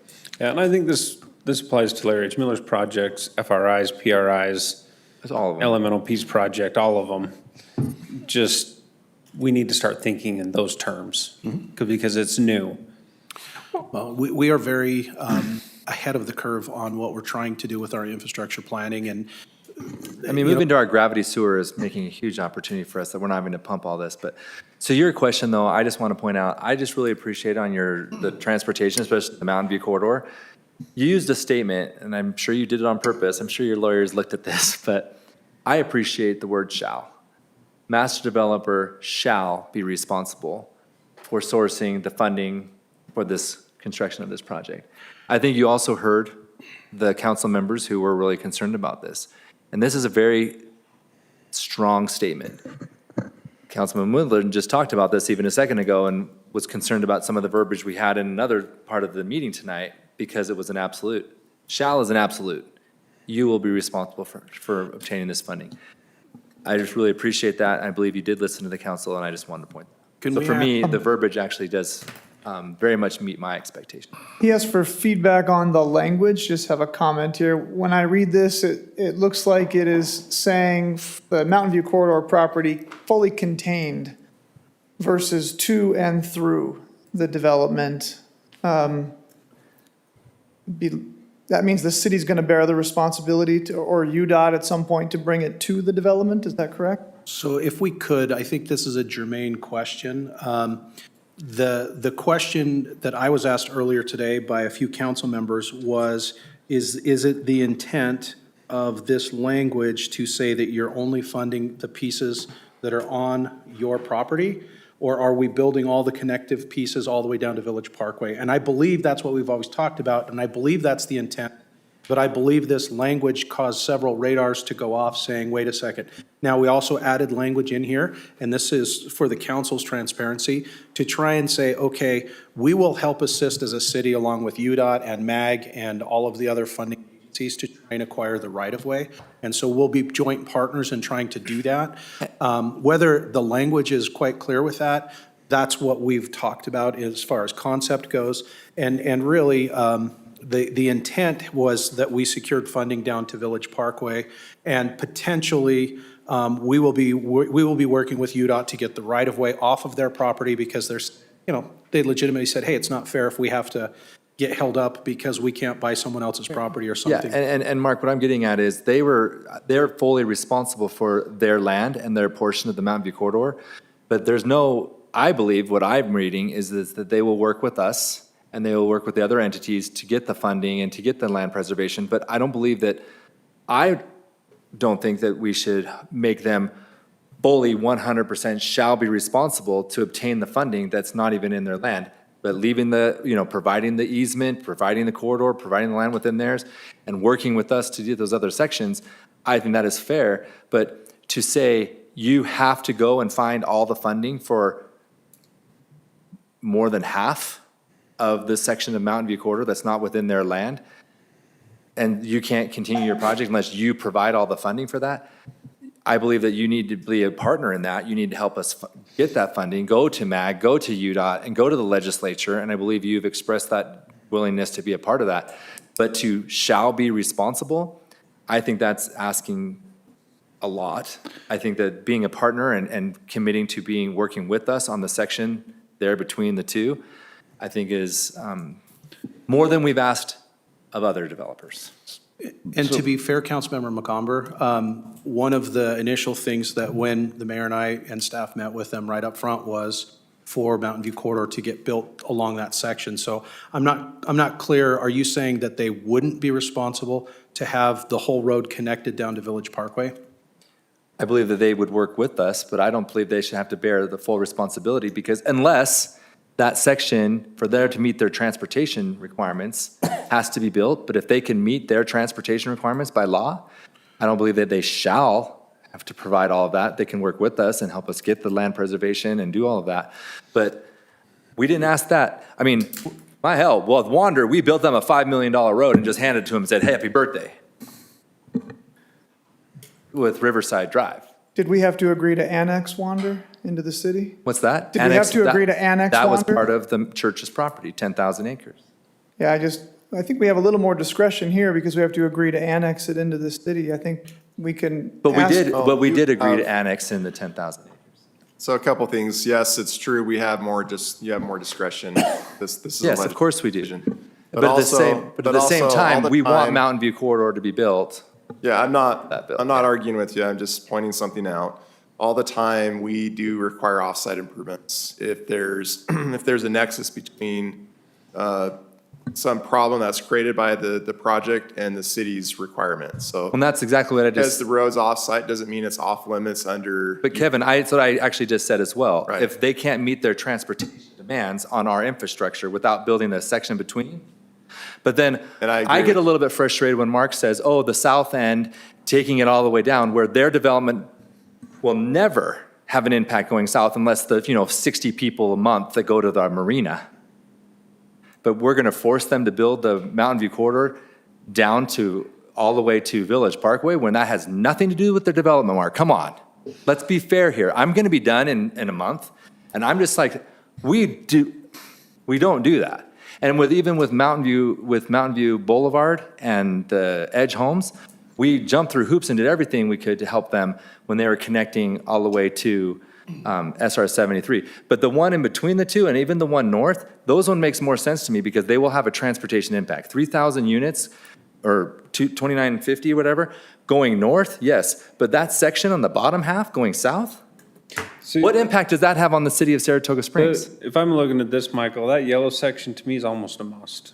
No, the yellow section, the yellow says, I think it will be, between the two developments, this section here, this will probably be required. Mark wants them to pay for Yeah, this. I thought you were trying to take this out. No, I think This that- is a must, because Redwood Road will die. No, I believe that their transportation study will say they need to do this. Yeah. But this one here, please, that's not, I think that's getting a little greedy.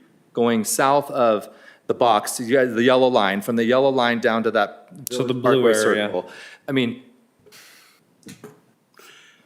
Part of that Let's be is fair, people. For our fire concerns that we've had on evacuation, so that's come up a lot. But they're responsible for the fire evacuation? We've had Redwood Road, and how many people have? No, not them specifically, but because we're adding more traffic to the city and to the roads, and this area is all more in an area that could potentially be more of a concern. So it's like being able to get people out all the directions that we possibly can. But the thing is, they can go east on multiple spots. We're trying to get more Mountain View corridor than, I think we're getting greedy. I'm just saying, I'm leaving in a month. I'm just saying it's getting greedy when you're making them shall be responsible for that section south of their development. The one in between, I agree with Mayor. I believe that you will. The transportation study will show that you have to provide that. And that because it's way too many, and 98% of the people living in your neighborhood are going to be going north. Excuse me, 99.8% of the people in your neighborhood are going to be going north. The only time they're ever going to go south is if a church happens, the Church of Jesus Christ of Latter-day Saints makes these people go to church down south, or if they have to go to the marina. There's no other reason for people to go south. There's And one more. if there's an emergency and people have to go south because of this emergency, then you go down east into Redwood Road and you head south. And I think that connection's already starting to be proven, though, with the emails we've received on Lariat Boulevard asking for speed control. That road needs to go south so that people down Stillwater area, as this builds out, can go without dropping down through that neighborhood.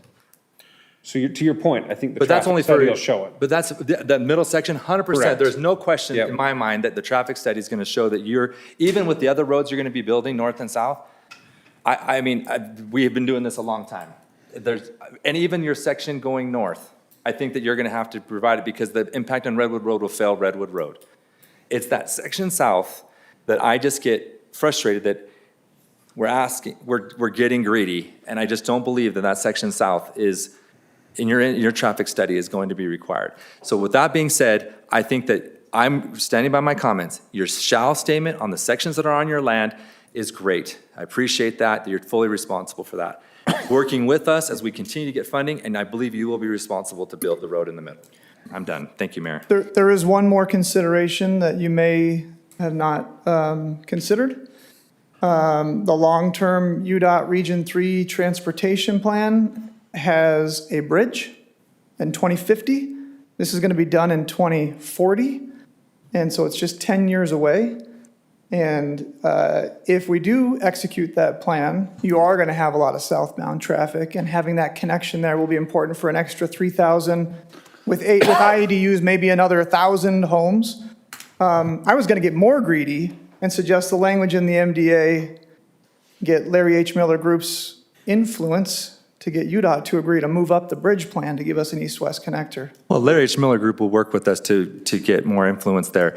But you are also doing a hypothetical. The 2050 plan, it's not even considered as part of funding. It's actually considered as a what if. It's not even in any major plan. So technically, you're now looking at making them do something that is not even close to being considered for any kind of funding. Honestly, if the bridge happens by 2050, it'll probably be 2060, 2070 at the earliest. It's just, there's no funding for it. I mean, there just isn't. And ideally, if they do a tunnel, there might be some cheaperness there. And yes, that would be required. There'd be a huge demand. But then also, to Guayo, other developments coming in the south, we can then have them and require them to help pay for it because they're going to be creating impact. But I really have a hard time requiring impact on something that's 40 years out when it's not even considered. It's not even part of any kind of plan right now. But I appreciate your thought. But at the same time, there's other developments that are in this area that would have to build that road. That's not their plan, because homes will be built in that whole southern section. And just as a reminder to the council, we've already secured the right-of-way across the Fox Hollow property to their northern border. So really, we're talking about across the Waldo property is where we don't have right-of-way currently for. Let's not fool ourselves. Mountain View corridor is high enough importance, we'll eminent domain. Absolutely. It's critical to the city. Of course we'll eminent domain. So the question really is where's the rest of the council on this conversation about going down to Village Parkway? Because we've been pushing for that with the interpretation that that was what the council was asking us to do. Wasn't this council member, but yeah. But I'm leaving. It'd be really nice. I mean, it's sad we don't have your voice. And this is a work session, maybe we open up and allow you to have voice, No. because you're gonna be the one making it a vote. Stephen and I, we shouldn't even say anything. Well, I'm going to say something because I was elected to represent the city until January 3rd or something like that. So I'm going to move forward. I'm not going to speak directly to how far south right now, but what I'm looking at is I would be uncomfortable of how it's written right now, because at the very end, it talks about master developer and city will work collaboratively to establish a mutually acceptable schedule. I think we need to establish that now. And my recommendation, and I know it's hard to dictate what UDOT and the state will do, but we can dictate, hey, we're going to limit how much of your density you utilize until this is built to whatever we agree upon. Because what we can't have, and this has always been a concern, is what we can't have is dump 3,000 homes on Redwood Road. City won't support it. This is part of an annexation discussion. It's a legislative decision. We don't need a traffic study. We can tell you right now that it won't work. And so I wouldn't approve it if it were up to me in the next 6 weeks, yeah. 6 weeks, 7 weeks. 6 weeks. Without that, I would suggest something like no more than 25% of the density will be allowed until the Mountain View Corridor project is built, not just funding received, but no more until it's built. Because we can't support it as a city. Like, you know, people live out south at certain times of the day. UDOT metrics say it's not failing, but at certain times of the day, it can take an hour to go a couple miles. So can I comment on that and see what your thoughts are on it? Our intention with the line in here that says, and that the construction timeline is critical to the community plan, village phasing plan, and entitled ERUs is to address just that. What we're saying right now is we don't know that exact number because we haven't gone through and individually phased exactly what all the villages and phases and ERUs will be today, because that's another huge commitment in engineering and time. And so we're just trying to say, we're willing to be good partners. We're willing to put forth the effort, secure the funding, dedicate any land that we can dedicate, and we will build it as required as we get different plats approved, and then it can be addressed as we move along. It's really hard today to say, like, how do we really know 1,200 units is going to be it? And then what if our phasing plan doesn't even really align with what the actual construction plan will be? And that's fair. To me, as a 20-year risk and compliance person, it's too wishy-washy. It's not protecting the city. I understand you want those protections, but from a regulatory background that I spent 20 years in, that can't fly, because what we're doing is we're putting it, hey, the city will collaboratively work together, then we can't collaboratively work, then it goes to arbitration, and Governor Cox overrules us. So, I mean, that's the reality of what happens. And so for me, it would need to be a hard cap, and that until it's built. I mean, some people may say your hard cap is 0. I would say something like 25 or 30% until it's built to give you some flexibility, but that's just me, because if we go on and work on together and we end up getting 95% of it built and finally the last 5%, we have Mountain View Corridor, we're log jammed as a city. And that 25%, because one thing that I want to kind of state here, because we're on public record, everybody thinks that 2950 homes are on date. When you talk to citizens, they're like, oh, 3,000 homes. So as we phase this in, 25% might be 4 years down the road, right? I mean, something like that. Very easily, yeah. Because 2 years for your initial build out and then whatever, 25% on top of that.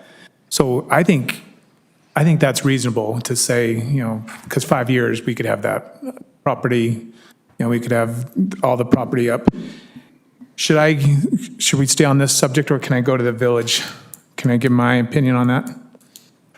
Or should we stay on this? We can stay on this topic if we. I would like to hear from kind of everyone if we can, and use this time to talk about the mountain. Yeah, so my opinion on that is, I share kind of the sentiments that Michael says. I don't know if that's your responsibility to pay for that, but me as a citizen and as people living down there, it might not be Larry H. Miller, but if you can help us with that, the funding with I'm UDOT. saying that, they'll work with us, but Yeah. we're responsible. Exactly. But I think as citizens, because those people living down at the southern end of the city, that gives them another option, right? And so I'm for taking it all the way to Village. That's my sentiment. I think we should take it all the way to Village Parkway. Whether it's shall or will, whatever, I think I share the sentiment that I don't know if Larry H. Miller has that full responsibility, but in conjunction with the city and the state. So With the understanding that we would need someone to acquire that land. Right. Right. Well, acquire it and then help with the funding as well. And that's part of what we're trying to say as well, is we are very willing and we will work, but we're trying to also point out that we don't control all the land. Yeah, We need exactly. some help there. And so just to make mine clear, as far as the property, as far south as the property that Larry H. Miller is gonna develop, but south of that to Village Parkway, I think the end goal should take it all the way down there. And with the help in the city, Larry H. Miller combining together to get that. And I think we got to be aware that the Corridor Preservation Fund is just about used up in Provo. So there's not a lot of, we bought a lot of homes and we're still hundreds of years away from building the road. So can I add on? I like what you said. I do like taking it all the way to Village Parkway. My 25% cap is more associated with moving people north. Exactly. The north. And so if it was whatever to the edge of your property on to get to Village Parkway, like if you get all the way to the edge of that property, then increasing the cap after that point to get it built, because I do agree that long-term, we need that south, but like the more immediate concern is getting people north unless they want to drive all the way around. And on that, and I think back to some of the comments that we've heard from some of our citizens, the connectivity of this is something that is part of what we've been looking for as part of, look, we're giving them more density than what the original general plan had identified. Now, I want to also introduce to Michael, I agree with what you're saying. I understand what you're saying. Our general plan had what density? More It than was 3.25? No, it did not have it close to that. It was rural ag. The whole thing was rural I ag. was wondering if I could touch on that a little bit while you were talking about this. So more than half of the property on the general plan right now is rural residential. So it's meant to be, at least when we first envisioned the general plan, which we updated just a few years ago, but less than half of it is low-density residential. So applying the low-density residential across the board is where we're getting, just under 3 units per acre, which is standard in our R110 zoning. But that upper half, it's more than half the property on our current general plan doesn't have low-density residential, it has rural residential, because it's meant to be in those steeper areas, not above the 30%, but in the steeper areas. So my thought this whole time was that part of the reason we were asking for additional roadway was because they were asking for more density than what's on the general plan. So I don't know if I was misunderstanding that, but that's. And I agree with you, and that's where the middle section comes in. I'm saying, my frustration with the lower section, the middle section, The blue section's what you're The frustrated blue with. section I'm frustrated with. Right. The red and yellow, I believe. Well, we've already built the red, so I think that's important to factor in, that the city's already built all the way to Lariat, so the red is built. So then we're everything talking about the yellow and the blue, but the blue to the last circle that says Village Parkway. Blue's this piece. That's- So a little bit of yellow north of their property, and then, a little bit, like not quite half of what's shown in yellow is north of their property, and then not quite half of what's shown in blue south of their property to get to Village Parkway. Right, so I believe we're getting a benefit with this, and we've also made very clear that they don't get to double dip. They don't get to get density, and we're $29.50, they're not getting density for it. They're gonna get, and I agree with the mayor. Absolutely, Sitla should not be selling this land to Larry H. Miller to then turn around and buy It it should go back from from UDOT. Sitla to UDOT. It should go Sitla to UDOT, I agree with you. But for me, that section, because this isn't the only improvement we're getting, we're also getting access points to our canyons, where the mayor is saying we're gonna have parking and public access so that people can park and go up into the canyons and play. There are going to be regional parks that are gonna be available to the general population. So roads isn't the only added value to the community, to the city as a whole. We're also getting additional amenities, additional things that aren't gonna be just HOA. I've had these conversations with them. They're going to be some access for the general public beyond this. You also have many roads that are going to be going north to south here within this development that, Bonneville line shoreline trail. I mean, the Bonneville Road, and then even another one. So we're all hung up on Mountain View Corridor. They're going to be building 2 more north-south roads that are going to limit Redwood Road and even Mountain View Corridor. If there is another natural disaster, every single road going north and south. Saratoga Centennial Boulevard was used, a private road. Some of these roads, even if they are going to be private roads, but I believe Bonneville Road is public road. It's going to be deeded to the city. So this is actually going to be much more north-south beyond just Mountain View Corridor that they're building to meet their requirements. When I look at this as what's exceeding their requirements, and that's the portion I'm talking about, is that I'm asking them, you are creating impact, would you be willing to do this section? The one south is the one I feel like, if you're willing to work with us and help us get the funding, great. You do have major power within the legislature as a developer, because we all know, when I joke about it all the time, the legislature is a bunch of developers. And you're gonna have a much stronger voice there than the League of Cities and Towns ever would hope for. Go ahead, Brad. The first being that we don't have any plans to sell the land to UDOT. It's planned to be dedicated directly to UDOT. And so that, I think that concern is handled. Secondly, look, we're all in to try and get it down to Village Parkway. There's no question about it. We would love the citizens of Saratoga to have a win. And that's a win, even if it's not used to go south all of the time. We completely agree. We'll be there. We'll stand by your side. We'll help. Our big concern on this Mountain View corridor is timing that we don't control.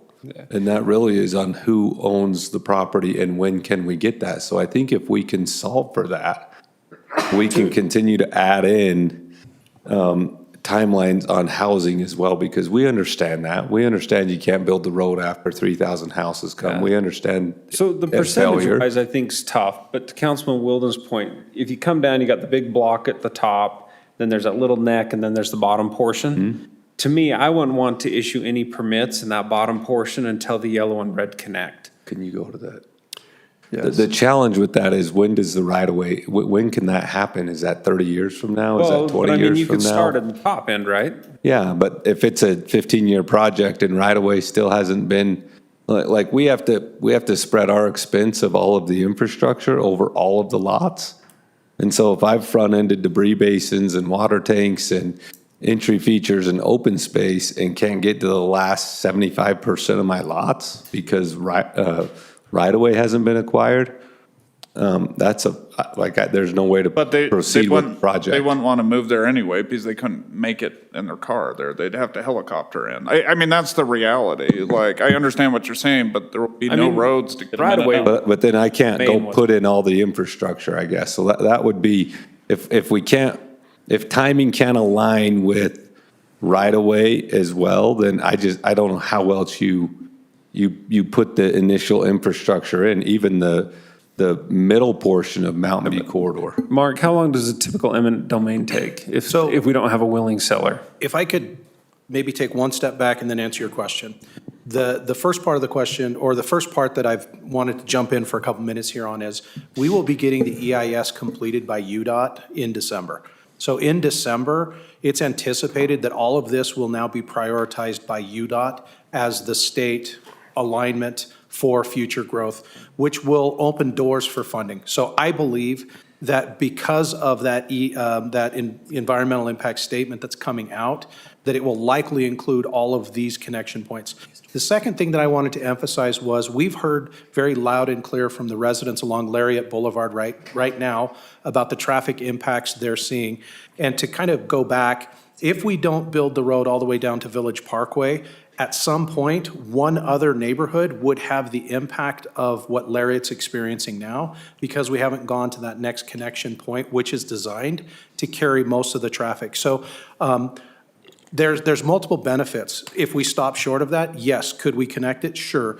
To your point, I think it makes the most sense to connect to Village, because then it's using those roads that are built to be these major arterials that get cars up onto Mountain View Corridor and keep them out of the neighborhoods causing those neighborhood traffic impacts. That's the intent. I believe there is We have right-of-way across the top of Fox Hollow. We've already spoken with the Jacobs family, which is one of the major property owners, and we've had some early conceptual conversations. So the right-of-way, I think, will be an easier conversation. To your point, you don't want to be held up for a long time. We don't want that. We're ready to start jumping in as soon as we've got funding sources to sit there Mark, and most of say. the right-of-way on the yellow then is done or close?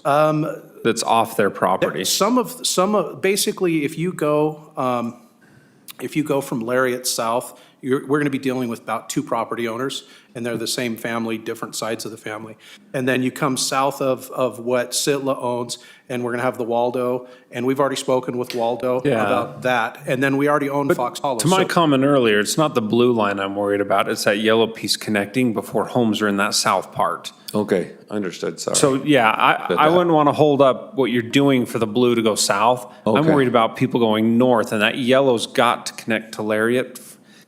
I do think the yellow is going to prove to be critical all the way through. And to So your I'm point, with you. Mayor- on- And I think that's what Thank you. We do, we do have the ability to use eminent domain, but we have probably willing sellers to some Yeah, extent. those two are willing. And with the EIS, we should have access to potentially some funding sources that would become available. So I think we're kind of crescendoing into, there's a lot of what ifs. That's part of why we as staff were looking at some of the ambiguity in the language, and I appreciate Councilmember Wilden's comments about it's not firm enough. We were trying to anticipate how do we collaborate in this, as Michael has said, in a collaborative process working together. It's not us saying, okay, it's up to you to solve the world's problems. We agree that off their property, we're going to need to work and help facilitate that.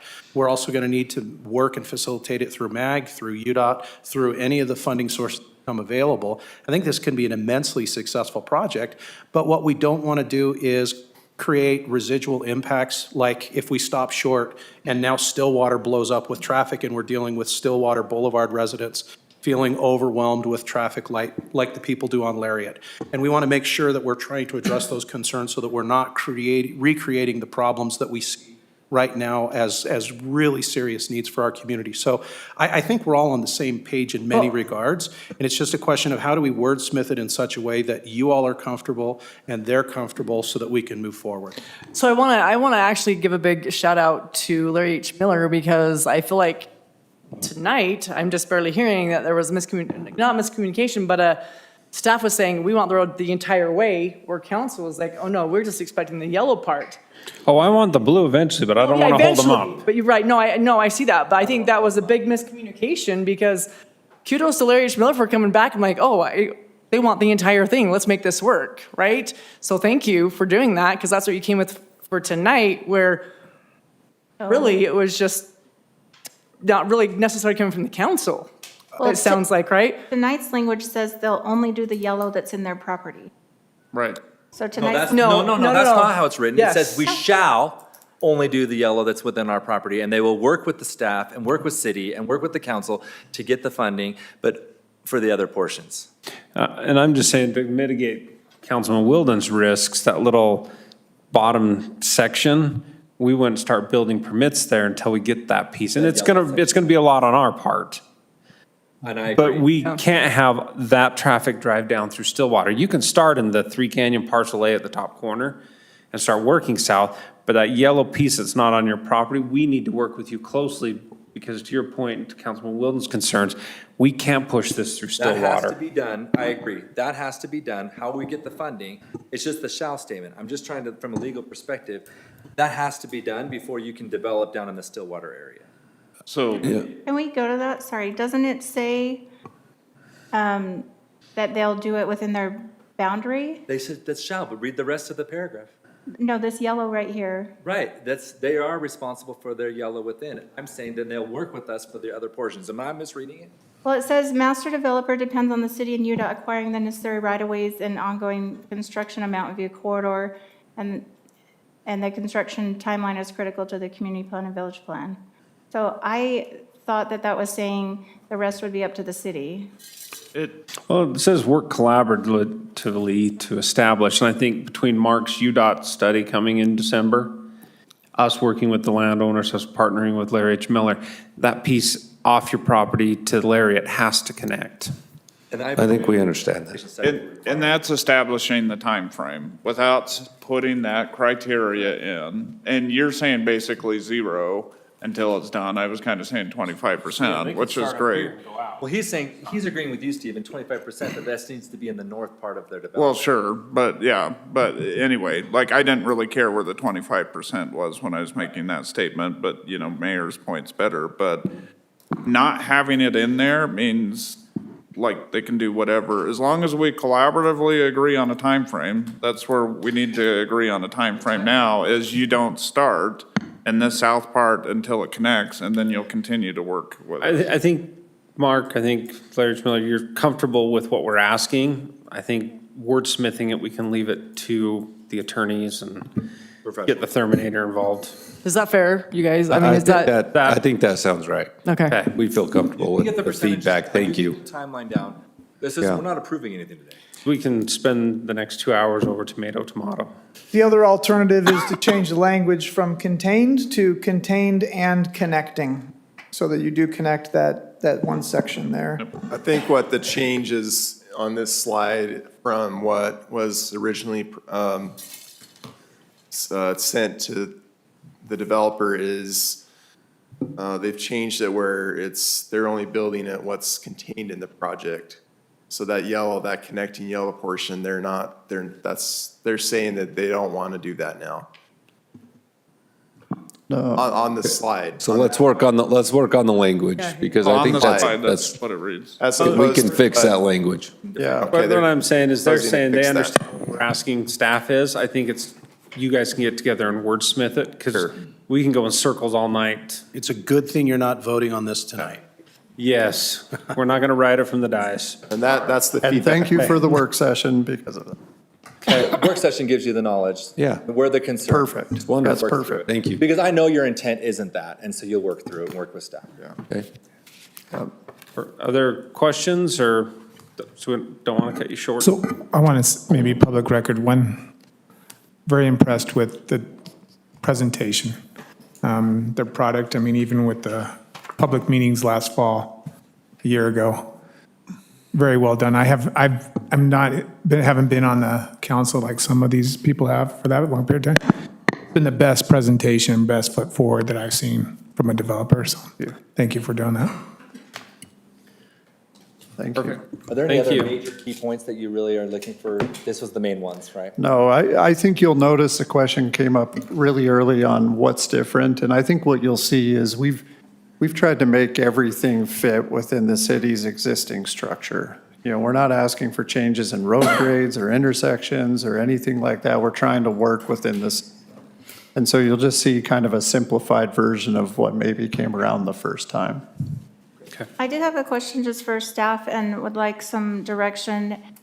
On our general plan, we do have rural residential shown on the foothills. Are we still looking for some large lots in this area? And if we are, what general size, and do we have an expectation? I think that the slopes are going to require bigger lots, but keep going. Sorry, Stephen. I was just gonna say, I'm comfortable with the maximum unit count and the 27% that's listed there and allowing for different concentrations. I'm not gonna say density, because it's not what we're talking about, different concentrations to achieve that. Like, I don't know right now. Right but- now, the only thing in the document that's regulatory says the minimum lot size for a single family is 5,000 square feet. So it doesn't say, but obviously that would, based on the density, there would be a whole variety, but it doesn't say how the variety is attributed to the land and what locations, and if there will be large lots and what those will look like. And so I'm just wondering if you would like to see a commitment for a certain amount of larger lots, and what do you consider to be larger lots for those foothill areas? I mean, I think work with staff and figure it out, because I think you already know that you're gonna have bigger lots with some of the slopes and up where the Three Canyon Resort area that you're talking about, there's gonna be bigger lots, because you just can't get smaller lots with the slopes and things. But for me personally, I agree with Stephen. You've got the densities, you've got the requirements. It's to your best interest to have the bigger estate lots, but you're not gonna put 400 of those in.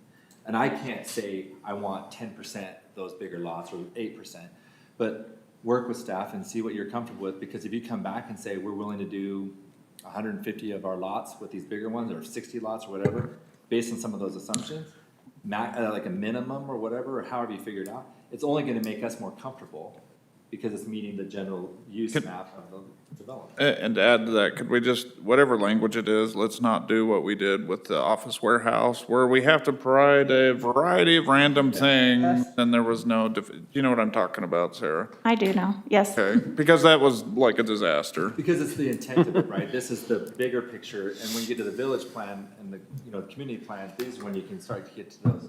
But to your point, if we can have a general idea.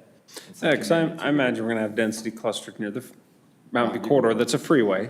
That's where you'd want it. And then that's going to use up some of that 2900s, and then we get up on the hill, you're going to have those quarter, half, larger lots. Sorry, is it all right? I did have one more thing on the key MDA topics on EID. It's the PID. It said what we currently understand it to be. Like, it needs to mirror what we just approved tonight. Tonight we approve, yeah. Yeah, not what it was before today. Especially with arbitration. Make sure that's. Yeah, I was going to ask that. They're asking for feedback on the PID, but it sounds like you're comfortable with them submitting something that's consistent with your PID policy you adopted. Yeah, If we weren't, we shouldn't have approved it. Yeah. Good point. Yeah. Okay. We have close. Thank you. Thank you. Thank you, everyone. Thank you very much. Thank you. Planning Commission, thank you for sitting in with us. This is a big discussion. It's good to all be on the same page, Especially when you did. Yeah, appreciate it. because you'll see this before us next time.